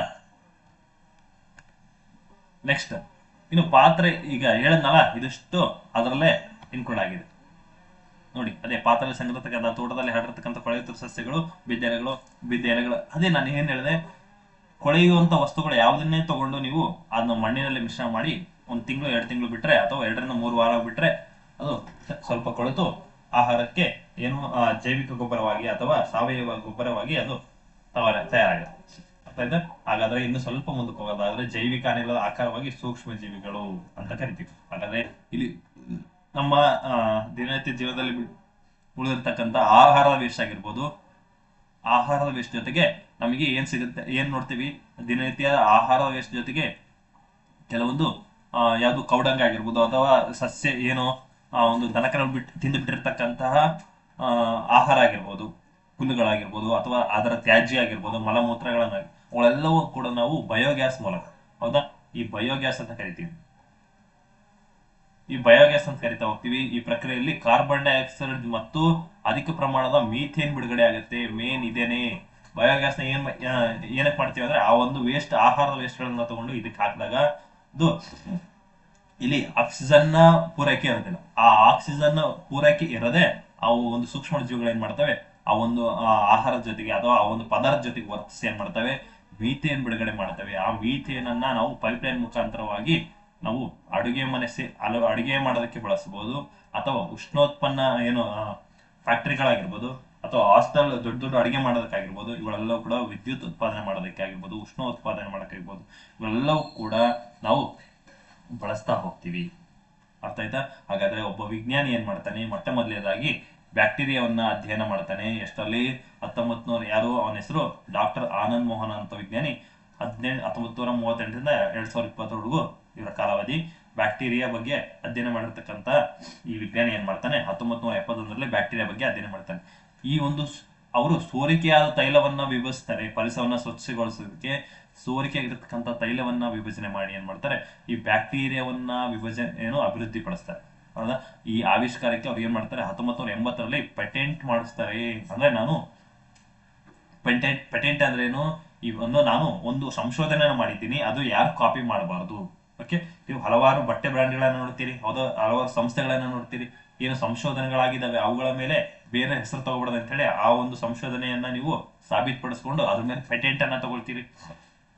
ಹೌದಾ? ಆ ಪೇಟೆಂಟ್ ಅನ್ನ ತಗೊಂಡಾಗ ನಿಮಗೆ ಗೊತ್ತಾಗುತ್ತೆ, ಅಂದ್ರೆ ಅದನ್ನ ಯಾರು ಕಾಪಿ ಮಾಡಕ್ ಬರೋದಿಲ್ಲ. ಇಲ್ಲಿ ಕೊಟ್ಟಿದ್ದು ನೋಡಿ, ಪೇಟೆಂಟ್ ಎಂಬುದು ಒಬ್ಬ ವ್ಯಕ್ತಿ ನೀಡಲಾಗಿರ್ತಕ್ಕಂಥ ಕೃತಿ ಸ್ವಾಮ್ಯವಾದದ್ದು. ಇದರಿಂದ ಅವರ ಆವಿಷ್ಕಾರವನ್ನು ಯಾರು ಕದಿಯಲು ಬರೋದಿಲ್ಲ, ನಕಲು ಮಾಡೋದಕ್ಕೆ ಬರೋದಿಲ್ಲ, ಮಾರಾಟ ಮಾಡೋದಕ್ಕೆ ಕೂಡ ಬರೋದಿಲ್ಲ. ಅವರು ನಾನ್ ಕಂಡಿದ್ದೀನಿ ಅಂತೇಳಿ ಅವರು ಪ್ರೂವ್ ಮಾಡ್ಕೊಳಕ್ ಆಗೋದಿಲ್ಲ, ಎಲ್ಲಾದ್ರೂ ಬರ್ಕೊಳಕ್ ಆಗೋದಿಲ್ಲ. ಹೀಗಾಗಿ ಇವರು ಬ್ಯಾಕ್ಟೀರಿಯಾವನ್ನು ಸಂಶೋಧನೆ ಮಾಡಿ ಈ ಸಂಶೋಧನೆಗಾಗಿ 1980ರಲ್ಲಿ ಇವರಿಗೆ ಪೇಟೆಂಟ್ ಮಾಡಿಸ್ಕೊಂಡ್ರು. ಓಕೆ, ಹಾಗಾಗಿ ವಿಜ್ಞಾನಕ್ಕೆ ನೀಡಿರ್ತಕ್ಕಂಥ ಕೊಡುಗೆಗಳಿಗಾಗಿ ಮತ್ತು ಸೂಕ್ಷ್ಮಾಣು ಜೀವಿಗಳು ಬಳಸಿಕೊಂಡು ಪರಿಸರವನ್ನ ಹಿಂಗೆ ರಕ್ಷಣೆ ಮಾಡಬಹುದು. ಓಕೆ, ಅವುಗಳನ್ನ ಕಂಡಿಡೋದಕ್ಕಾಗಿ ಇವ್ರ ಬಗ್ಗೆ ಸ್ವಲ್ಪ ನಮಗೆ ಪರಿಚಯ ಮಾಡಿದ್ದಾರೆ. ಇನ್ನು ಸೂಕ್ಷ್ಮ ಜೀವಿಗಳು ನಮ್ಮ ಆಹಾರದಲ್ಲಿ ಹೆಂಗ್ ಕಂಡು ಬರ್ತವೆ ಅಂತ ನೋಡಿದಾಗ, ನಮ್ಮ ದಿನನಿತ್ಯ ಆಹಾರದಲ್ಲಿ ಅಥವಾ ಅಡಿಗೆ ಮನೆಯಲ್ಲಿ ಹೆಂಗ್ ಕಂಡು ಬರುತ್ತೆ ಅಂದಾಗ, ಒಂದು ಎ ಮತ್ತು ಬಿ ಬೌಲ್ಗಳನ್ನ ತಗೊಳ್ಳಿ. ಎ ಮತ್ತು ಬಿ ಬೌಲ್ಗಳನ್ನ ತಗೊಂಡು ಇದರಲ್ಲಿ ಗೋಧಿ ಹಿಟ್ಟು ಅಥವಾ ಮೈದಾ ಹಿಟ್ಟನ್ನು ಹಾಕಿದ ತಕ್ಷಣ ಒಂದರಲ್ಲಿ ಈಸ್ಟ್ ಬ್ಯಾಕ್ಟೀರಿಯಾ, ಒಂದು ಸ್ವಲ್ಪ ಸಕ್ಕರೆಯನ್ನು ಕೂಡ ಸೇರಿಸಿ, ಸಕ್ಕರೆ 2ರಲ್ಲೂ ಒಂದು ಚಿಟಿಕೆ ಸಕ್ಕರೆಯನ್ನು ಸೇರಿಸಿ, ಇದರಲ್ಲೂ ಒಂದು ಎ ಭಾಗದಲ್ಲಿ ಈಸ್ಟ್ ಹಾಕಿ, ಈ ಬಿ ಭಾಗದಲ್ಲಿ ಎ ಭಾಗದಲ್ಲಿ ಮಾತ್ರ ಈಸ್ಟ್ ಹಾಕಿ, ಈಸ್ಟ್ ಬ್ಯಾಕ್ಟೀರಿಯಾವನ್ನ ಹಾಕಿ, ಇದರಲ್ಲಿ ಈಸ್ಟ್ ಇರೋದಿಲ್ಲ. ಹೌದಾ? ಹಾಗಾಗಿ ಇದು ಸ್ವಲ್ಪ ಬಿಟ್ಟು, ಅಂದ್ರೆ 4ರಿಂದ 5 ಅವರ್ ಬಿಟ್ಟ ಮೇಲೆ ಗೊತ್ತಾಗುತ್ತೆ. ಆ ಬಟ್ಲನ್ನ ನೋಡಿದಾಗ, ಅಂದ್ರೆ ಬಿಸಿ ನೀರಿನ ಜೊತೆ ಆ ಹಿಟ್ಟನ್ನ ಕಲಸಿ ಒಂದು 4ರಿಂದ 5 ಅವರ್ ಬಿಟ್ಟು ನೋಡಿದ್ರೆ ಅದರಲ್ಲಿ ಆಗಿರ್ತಕ್ಕಂಥ ಚೇಂಜಸ್ ಏನಾಗಿರುತ್ತೆ, ಅದರಲ್ಲಿ ಎ ಭಾಗದಲ್ಲಿ ಏನು ಈಸ್ಟ್ ಹಾಕಿದ್ವಲ್ಲ, ಇದು ಸ್ವಲ್ಪ ಉಬ್ಕೊಂಡಿರುತ್ತೆ. ಇಷ್ಟೇ ಇತ್ತು ಮುಂಚೆ, ಆದ್ರೆ ಈಗ ಇಷ್ಟು ಉಬ್ಬಿದೆ. ಆಮೇಲೆ ಇದು ಘಮ ಆಗಿರ್ತಕ್ಕಂಥ ವಾಸನೆ ಬರುತ್ತೆ. ಹೌದಾ? ಪರಿಮಳನೂ ಬರ್ತದೆ. ಆದ್ರೆ ಆ ಬಿ ಅಲ್ಲಿ ಏನಾಗಿರುತ್ತೆ, ನಾವು ಎಷ್ಟು ಹಾಕಿದ್ವೋ ಅಷ್ಟೇ ಇರುತ್ತೆ. ಇದು ಸ್ವಲ್ಪ ಮೃದು ಕೂಡ ಇರುತ್ತೆ, ಏನು ವಾಸನೆ ಅಂದ್ರೆ ಒಳ್ಳೆ ವಾಸನೆ ಅಂತ ಹೇಳ್ಬೋದು, ಒಳ್ಳೆ ವಾಸನೆ ಅಂತ ಹೇಳ್ಬೋದು. ಅದ ಇದರಲ್ಲಿ ಏನಿರೋದಿಲ್ಲ, ಅದು ಎಷ್ಟು ಹಾಕಿರ್ತೀವೋ ಹಿಟ್ಟು ಅದೇ ಅಷ್ಟೇ ಪ್ರಮಾಣದಲ್ಲಿರುತ್ತೆ, ಮೃದುವಾಗಿರೋದಿಲ್ಲ, ಗಟ್ಟಿಯಾಗಿರುತ್ತೆ. ನೆಕ್ಸ್ಟ್ ಇದು ವಾಸನೆ ಚೆನ್ನಾಗಿರೋದಿಲ್ಲ, ಚೆನ್ನಾಗಿ ಬರ್ತಾ ಇರೋದಿಲ್ಲ. ಕಾರಣ ಏನಂದ್ರೆ ಅಲ್ಲಿ ಈಸ್ಟ್ ಏನ್ ಮಾಡುತ್ತೆ, ಈ ಒಂದು ಆಹಾರದ ಮೇಲೆ ವರ್ತನೆ ಮಾಡಿರುತ್ತೆ. ಓಕೆ, ಬಿಸಿಯಾಗಿರ್ತಕ್ಕಂತಹ ಆ ಪದಾರ್ಥದ ಮೇಲೆ ಇವು ಬೇಗ ವರ್ತನೆ ಮಾಡ್ತವೆ. ಇದಕ್ಕೆ ಸರಿಯಾದ ಎಕ್ಸಾಂಪಲ್ ಕೂಡ ಇನ್ನೊಂದು ಕೊಡ್ಬೋದು, ಹಾಲು ಮೊಸರಾಗುವಂಥದ್ದು. ಹೌದಾ, ಅದು ಕೂಡ ಒಂದು ಎಕ್ಸಾಂಪಲ್ ಇದೆ, ಅದನ್ನು ಹೇಳ್ತಾ ಹೋಗ್ತೀನಿ. ಇಲ್ಲಿ ಆಗಿರ್ತಕ್ಕಂಥ ಚೇಂಜಸ್ ಏನು, ಇಲ್ಲಿ ಈ ಬಟ್ಟೆನಲ್ಲಿ ಸ್ವಲ್ಪ ಹಿಟ್ಟು ಉಬ್ಬಿರುತ್ತೆ, ಹೌದಾ ಹೇಳಿದೆ, ಮೃದುವಾಗಿರುತ್ತೆ ಮತ್ತು ವಿಭಿನ್ನ ವಾಸನೆ ಕೂಡ ಹೊಂದಿರುತ್ತೆ. ಹಾಗಾದ್ರೆ ಇಲ್ಲಿ ವಾಸನೆ ಒಳ್ಳೆ ವಾಸನೆ ಅಂತ ಹೇಳಿದ್ರೆ ಇದಕ್ಕೆ ಕಾರಣ ಏನು, ಇವುಗಳು ಈಸ್ಟ್ ಏನ್ ಮಾಡ್ತವೆ, ಆಲ್ಕೋಹಾಲ್ ಅನ್ನ ಬಿಡುಗಡೆ ಮಾಡ್ತವೆ. ಈ ಆಲ್ಕೋಹಾಲ್ ಅನ್ನ ಬಿಡುಗಡೆ ಮಾಡಿ ಈ ಆಲ್ಕೋಹಾಲ್ಗಳಿಂದ ಒಳ್ಳೆ ವಾಸನೆ ಬರೋಕೆ ಸ್ಟಾರ್ಟ್ ಆಗುತ್ತೆ. ಹಾಗಾದ್ರೆ ಇವು ಈಸ್ಟ್ ಅಂದಾಗ ಇವುಗಳ ಪಾತ್ರ ಏನು, ಬಿಸಿ ನೀರಲ್ಲಿ ಏಕೆ ಇವು ಸೇರಿಸಿದ್ರೆ ಯಾಕೆ ಆಕ್ಟಿವ್ ಆಗಿರ್ತವೆ ಅಂತ ನೋಡೋದಾದ್ರೆ, ಇಷ್ಟು ಒಂದು ಸೂಕ್ಷ್ಮ ಜೀವಿ ಅಥವಾ ಇದು ಒಂದು ಶಿಲೀಂಧ್ರ ಅಂತ ಕರಿತಾ ಹೋಗ್ತೀವಿ. ಈ ಸೂಕ್ಷ್ಮ ಜೀವಿಗಳ ಗುಂಪಿಗೆ ಸೇರ್ತಕ್ಕಂಥ ಈ ಒಂದು ಈಸ್ಟ್ ಏನ್ ಮಾಡುತ್ತೆ, ಈ ಒಂದು ಈಸ್ಟ್ ಬೆಚ್ಚಗಿನ ವಾತಾವರಣದಲ್ಲಿ ಚೆನ್ನಾಗಿ ಬೆಳೆಯುತ್ತೆ, ಆದ್ರೆ ತಂಪಾದ ವಾತಾವರಣದಲ್ಲಿ ಇದು ಬೇಗ ಬೆಳೆಯೋದಿಲ್ಲ. ಓಕೆ, ಬೆಚ್ಚಗಿನ ವಾತಾವರಣದಲ್ಲಿ ತುಂಬಾ ಬೇಗ ಬೆಳೆಯುತ್ತೆ, ಆದ್ರೆ ತಂಪಾದ ವಾತಾವರಣದಲ್ಲಿ ಚಳಿಗಾಲದಲ್ಲಿ ಇದು ಬೇಗ ಬೆಳೆಯೋದಿಲ್ಲ. ಹಾಗಾದ್ರೆ ಈ ಪ್ರಕ್ರಿಯೆ ಅಂದಾಗ ಕಾರ್ಬನ್ ಡೈಆಕ್ಸೈಡ್ ಬಿಡುಗಡೆ ಆಗುತ್ತೆ. ಯಾವ್ದ್ರಲ್ಲಿ ಈಸ್ಟ್ ಏನ್ ಮಾಡುತ್ತೆ, ಕಾರ್ಬನ್ ಡೈಆಕ್ಸೈಡ್ ಬಿಡುಗಡೆ ಮಾಡುತ್ತೆ. ಇದು ಗುಳ್ಳೆಗಳನ್ನ ಉಂಟು ಮಾಡುತ್ತೆ. ಹೌದಾ, ನೀವು ಬ್ರೆಡ್ ಅಥವಾ ಕೇಕ್ ಅನ್ನು ನೋಡಿದಾಗ ಮಿಡ್ಲಲ್ಲಿ ಹೋಲ್ಗಳು ಇರ್ತವೆ, ಹೌದಾ, ಗುಳ್ಳೆಗಳು ಅಂತ ರಚನೆ ಇರುತ್ತೆ. ಆದ್ರೆ ಹಿಟ್ಟನ್ನು ಉಬ್ಬುವಂತೆ ಮಾಡುತ್ತೆ, ಅದಕ್ಕೆ ನಾವು ಫರ್ಮೆಂಟೇಶನ್ ಅಂತ ಕರಿತಾ ಹೋಗ್ತೀವಿ ಅಥವಾ ಹುದುಗುವಿಕೆ ಅಂತ ಕರಿತಾ ಹೋಗ್ತೀವಿ. ಹೌದಾ, ಹಾಗಾದ್ರೆ ಈ ಹಿಟ್ಟಿಗೆ ಸ್ವಲ್ಪ ವಿಭಿನ್ನ ವಾಸನೆ ನೀಡೋದಕ್ಕೆ ಕಾರಣ ಏನು, ಆಲ್ಕೋಹಾಲ್ ಅಂತ ಕೂಡ ಹೇಳಿದೆ. ಹಾಗಾದ್ರೆ ಈ ಒಂದು ಗುಣಗಳು ಬ್ರೆಡ್ ಗಳಲ್ಲಿ ನೋಡ್ತೀವಿ, ಬೇಕರಿ ಐಟಮ್ಸ್ ಗಳಲ್ಲಿ ಬ್ರೆಡ್ ಆಗಿರ್ಬೋದು, ಕೇಕ್ ಆಗಿರ್ಬೋದು, ಇನ್ನು ಹಲವಾರು ವಸ್ತುಗಳಲ್ಲಿ ನೋಡ್ತಾ ಹೋಗ್ತೀವಿ. ಹೌದಾ, ಈಸ್ಟ್ ಅಂದಾಗ ನಮ್ಮ ದಿನನಿತ್ಯ ಜೀವನದಂದಾಗ ಇಡ್ಲಿ ಆಗಿರ್ಬೋದು, ದೋಸೆ ಆಗಿರ್ಬೋದು, ಹಿಟ್ಟನ್ನು ನೆನೆ ಹಾಕಿದಾಗ ಅಲ್ಲಿ ನಮ್ಗೆ ಅದು ಕೂಡ ಗೊತ್ತಾ, ದೋಸೆ ಇಡ್ಲಿ ಭಟೂರ. ಹೌದಾ, ಹಿಟ್ಟನ್ನು ನೆನೆಸಿಟ್ಟು ಸ್ವಲ್ಪ ಈಸ್ಟ್ ಹಾಕಿದ್ರೆ ಅಲ್ಲಿ ಗೊತ್ತಾಗುತ್ತೆ. ಇನ್ನು ಹಾಲು ಮತ್ತು ಮೊಸರಲ್ಲಿ ನಮಗೆ ಲ್ಯಾಕ್ಟೋಬ್ಯಾಸಿಲಸ್ ಕೂಡ ಕಂಡು ಬರುತ್ತೆ. ಹೌದಾ, ಲ್ಯಾಕ್ಟೋಬ್ಯಾಸಿಲಸ್ ಏನ್ ಮಾಡುತ್ತೆ, ಹಾಲನ್ನು ಮೊಸರಾಗಿ ಕನ್ವರ್ಟ್ ಮಾಡುತ್ತೆ. ಆದ್ರೆ ಹಾಲಲ್ಲಿ ಇರತಕ್ಕಂಥ ಸಕ್ಕರೆ ಯಾವುದು ಅಂತ ಕೇಳ್ತಾನೆ, ಆ ಸಕ್ಕರೆ ಲ್ಯಾಕ್ಟೋಬ್ಯಾಸಿಲಸ್ ಆಗಿರುತ್ತೆ. ಹಾಲಿನಲ್ಲಿ ಕಂಡು ಬರ್ತಕ್ಕಂಥ ಸಕ್ಕರೆ ಲ್ಯಾಕ್ಟೋಬ್ಯಾಸಿಲಸ್ ಆಗಿರುತ್ತೆ. ಹಾಗಾಗಿ ಇವುಗಳನ್ನ ನೀವು ಸರಿಯಾಗಿ ನೆನ್ಪಿಟ್ಕೋಬೇಕು.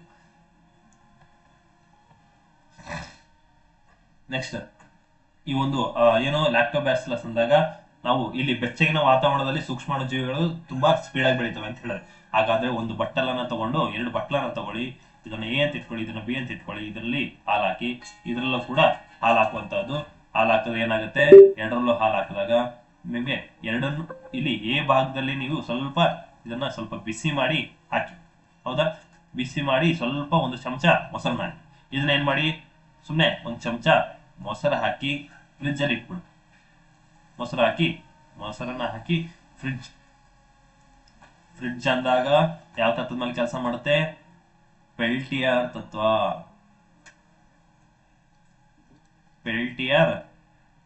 ತತ್ವ. ಹಾಗಾದ್ರೆ ಯಾವ ಒಂದು ಕೆಮಿಕಲ್ ಅನ್ನು ಯೂಸ್ ಮಾಡ್ಕೊಂಡು ತಯಾರು ಮಾಡ್ತಾರೆ ಫ್ರಿಡ್ಜ್ ಅನ್ನ, ಫ್ರಿಯಾನ್. ಓಕೆ, ಇಲ್ಲಿ ಉಗುರು ಬೆಚ್ಚಗಿನ ಒಂದು ಹಾಲಿನಲ್ಲಿ ಒಂದು ಚಮಚ ಮೊಸರು ಹಾಕಿ, ಇನ್ನೊಂದ್ ಕಡೆ ಸುಮ್ನೆ ಏನ್ ಬೆಚ್ಚಗೆ ಮಾಡ್ಲಾರ್ದಂಗೆ ಅದಕ್ಕೆ ಮೊಸರು ಹಾಕಿ, ಇದನ್ನ ನೀವೆಲ್ಲರೂ ಸೈಡಿಗೆ ಇಡಿ, ಕಪಾಟಲ್ಲಿ ಇಟ್ಟು ಇದನ್ನ ನೀವು ಫ್ರಿಡ್ಜ್ ಅಲ್ಲಿ ಇಟ್ಟಾಗ ಬೇಗ ಯಾವ್ದು ಮೊಸರಾಗುತ್ತೆ ಅಂದಾಗ ಒಂದು ಪಾತ್ರೆಯಲ್ಲಿ ಇಟ್ಟಿರತಕ್ಕಂಥ ಹಾಲು ಬೇಗ ಮೊಸರಾಗುತ್ತೆ, ಬಿ ಯಲ್ಲಿ ಇರ್ತಕ್ಕಂಥ ಆಹಾರ ಬೇಗ ಅಥವಾ ಹಾಲು ಬೇಗ ಮೊಸರಾಗೋದಿಲ್ಲ. ಕಾರಣ ಇಲ್ಲಿ ನಾನು ಆಗ್ಲೇ ಹೇಳಿದೆ, ಬೆಚ್ಚಗಿನ ಒಂದು ವಾತಾವರಣದಲ್ಲಿ ಅವು ಬೇಗ ಬೆಳಿತವೆ ಅಥವಾ ಏನು ಆಕ್ಟಿವ್ ಆಗಿರ್ತವೆ. ಇನ್ನೊಂದು ತಣ್ಣಗಿನ ಅಥವಾ ಚಳಿಗಾಲದಲ್ಲಿ ಅವು ಕೆಲಸ ಮಾಡೋದಿಲ್ಲ. ಹಾಗಾದ್ರೆ ಗಾಜಿನ ಬಟ್ಟಲುಗಳಂದಾಗ ಬದಲಾವಣೆಯನ್ನು ನೋಡ್ತಾ ಹೋಗ್ಬೋದು. ನಮ್ಮ ಊಹೆಗಳು ಮತ್ತು ಅವಲೋಕನಗಳನ್ನ ಕೋಶದಲ್ಲಿ ಕೊಟ್ಟಿದ್ದೀವಿ, ಅವಳನ್ನು ನೋಡಿ ಅಂತ ಹೇಳಿದೆ. ಹಾಗಾದ್ರೆ ಅದನ್ನೇ ಇಲ್ಲಿ ಹಾಲು ಮತ್ತು ಮೊಸರು ಹೆಂಗ್ ಬ್ಯಾಕ್ಟೀರಿಯಾ ಕೆಲಸ ಮಾಡುತ್ತೆ ಅಂತ ಕೊಟ್ಟಿದ್ದಾನೆ. ಹಾಗಾದ್ರೆ ಇವು ಅದ್ಭುತ ಏನು ಸೂಕ್ಷ್ಮ ಶೈಲಿಗಳನ್ನ ಬಳಸ್ಕೊಂಡು ಇಲ್ಲಿ ಸ್ಪೈರುಲಿನಾಗಳು ಕೂಡ ಮಾಡ್ತಾ ಹೋಗ್ತೀವಿ. ಇವುಗಳನ್ನ ನಾನು ಸ್ಪೈರುಲಿನಾ ಕೂಡ ಏನ್ ಮಾಡುತ್ತೆ, ಬೆಚ್ಚಗಿನ ಸ್ಥಳಗಳಲ್ಲಿ ಅಥವಾ ಈ ಸ್ಪೈರುಲಿನಾಗಳನ್ನ ನಾವು ಬೆಳೆದು ಅವುಗಳನ್ನ ನಾವು ಡಯಾಟಮ್ಸ್ ಅಂತ ಕರಿತಾ ಹೋಗ್ತೀವಿ. ಅವುಗಳ ಶೈವಲಗಳಾಗಿರ್ಬೋದು, ಆ ಶೈವಿಗಳಾಗಿರ್ಬೋದು ಮಾನವರ ಆರೋಗ್ಯ ಪೂರಕವಾಗಿ, ಅಂದ್ರೆ ಇದನ್ನ ಸ್ಪೈರುಲಿನ ಏನ್ ಮಾಡ್ತಾರೆ, ಈ ಸ್ಪೈರುಲಿನವನ್ನ ನಾವು ಎಲ್ಲಿ ಬಳಸ್ತಾವ ಕೇಳಿದಾಗ ಔಷಧಿಗಳಲ್ಲಿ ಬಳಸ್ತೀವಿ, ಔಷಧಿ ತಯಾರಿಕೆಗೆ ಬಳಸ್ತಾ ಹೋಗ್ತೀವಿ. ಇವುಗಳನ್ನ ನಾವು ಬೆಳಿತಾ ಹೋಗ್ಬೋದು ನೀರಿನಲ್ಲಿ. ಅವುಗಳನ್ನ ಮಾಲಿನ್ಯ, ಹವಾಮಾನ ಬದಲಾವಣೆಗಾಗಿ ಈ ಸ್ಪೈರುಲವನ್ನ ಬಳಸ್ತಾ ಹೋಗ್ತೀವಿ. ಇದರ ಬಗ್ಗೆ ಏನು, ಆ ಸ್ಪೈರುಲವನ್ನ ನಾವು ಕೃಷಿ ಹೊಂಡದಲ್ಲಿ ಬೆಳಿಬಹುದು ಅಂತೇಳಿ. ಅಂದ್ರೆ ಇಲ್ಲಿ ಸ್ವಲ್ಪ ನೀರನ್ನ ಹಾಕಿ, ಕೃಷಿ ಹೊಂಡದಲ್ಲಿ ಸ್ವಲ್ಪ ನೀರನ್ನ ಹಾಕಿ, ಆ ಕೃಷಿ ಹೊಂಡದಲ್ಲಿ ಸ್ವಲ್ಪ ಬೆಳೆದಿರ್ತಕ್ಕಂತ ಸ್ಪೈರುಲವನ್ನ ತಗೊಂಡ್ಕೊಂಡು ಅಲ್ಲಿ ಹಾಕಿ ಒಂದು 2-3 ದಿನಗಳ, ಒಂದು 3 ವಾರಕ್ಕೊಂದ್ಸರಿ ಅಥವಾ 2 ಸರಿ ಈ ತರ ಮಿಕ್ಸ್ ಮಾಡ್ಕೊಂಡಿದ್ರೆ ಅದು ಹಲವಾರು ಸ್ಪೈರುಲಿನಾ ಆಗಿ ಬೆಳೆಯುತ್ತೆ. ಅವುಗಳನ್ನ ನಾವು ಔಷಧಿಯಾಗಿ ಬಳಸಬಹುದು ಅಂತ ಹೇಳಿ ಒಂದು ಪೇಜ್ ಪೂರ್ತಿ ಅದನ್ನ ಕೊಟ್ಟಿದ್ದಾರೆ. ಅದನ್ನ ಬೆಳೆಯ ರೀತಿ ಹೇಗೆ ಅಂತ ಇಲ್ಲಿ ಈ ಒಂದು ಟೇಬಲ್ ಅಲ್ಲಿ ಪ್ರಾಸೆಸ್ ಕೊಟ್ಟಿದ್ದಾರೆ. ಇಷ್ಟು ಏನು ಇವತ್ತಿನ ಕ್ಲಾಸ್ ಬಗ್ಗೆ ಮಾಹಿತಿ. ಇನ್ನು ಬರ್ತಕ್ಕಂಥ ತರಗತಿಗಳಲ್ಲಿ ನೀವು ಎಷ್ಟು ಮುಂದೆ ಫಸ್ಟ್ ವಿಡಿಯೋ ಏನ್ ಮಾಡಿದ್ದೆ ಅದರಲ್ಲಿ ತುಂಬಾ ಪ್ರೋತ್ಸಾಹ ಕೊಟ್ಟಿದ್ದ ಕಾರಣ ಇದರಲ್ಲಿ ಇನ್ನೂ ಡೆಪ್ತ್ ಆಗಿದೆ. ಇನ್ನೂ ನೀವು ಎಷ್ಟು ನನಗೆ ಸಪೋರ್ಟ್ ಮಾಡ್ತಾ ಹೋಗ್ತೀರೋ ಅಷ್ಟು ಮುಂದಿನ ತರಗತಿಗಳಲ್ಲಿ ಹಲವಾರು ಇನ್ಫಾರ್ಮೇಶನ್ ಜೊತೆಗೆ ಹಲವಾರು ಏನು ಟಾಪಿಕ್ ಗಳನ್ನ ತಗೊಂಡು ಅವುಗಳನ್ನ 360 ಡಿಗ್ರಿ ಆಂಗಲ್ ಅಲ್ಲಿ ನಾನು ಅಧ್ಯಯನ ಮಾಡೋದಕ್ಕೆ ಟ್ರೈ ಮಾಡ್ತಾ ಹೋಗ್ತೇನೆ. ಇನ್ನು ನಿಮ್ಗೆ ಈ ಒಂದು ಕ್ಲಾಸಿನ PDF ಬೇಕಿತ್ತು ಅಂದ್ರೆ ಆರ್ ಮಂಜುನಾಥ್ ಹಿಸ್ಟ್ರಿ ಗ್ರೂಪ್ ಈ ಒಂದು ಚಾನಲ್ಗೆ, ಟೆಲಿಗ್ರಾಮ್ ಚಾನಲ್ಗೆ ನೀವು ಜಾಯ್ನ್ ಆಗಿ. ಲಿಂಕ್ ಈ ವಿಡಿಯೋ ಡಿಸ್ಕ್ರಿಪ್ಷನ್ ಇರುತ್ತೆ, ನೀವು ಜಾಯ್ನ್ ಆಗ್ಬೋದು. ಓಕೆ, ಇನ್ನು ಜೀವಕೋಶ ಅಂದಾಗ ಅದ್ರ ಬಗ್ಗೆ ಇನ್ ಡೀಟೇಲ್ ಆಗಿ ಇನ್ಫಾರ್ಮೇಶನ್ ಹೇಳ್ತಾ ಹೋಗ್ತೀನಿ. ಇವತ್ತಿಗೆ ಇಷ್ಟು ಮುಗಿಯುತ್ತೆ. ಇನ್ನು ಬರ್ತಕ್ಕಂಥ ತರಗತಿಗಳಲ್ಲಿ ಇನ್ನೂ ಹೆಚ್ಚಿನ ಹೇಳ್ತಾ ಹೋಗ್ತೀನಿ ಅಂತ ಹೇಳ್ತಾ ಇವತ್ತಿನ ಕ್ಲಾಸನ್ನು ಮುಗಿಸೋಣ. Thank you.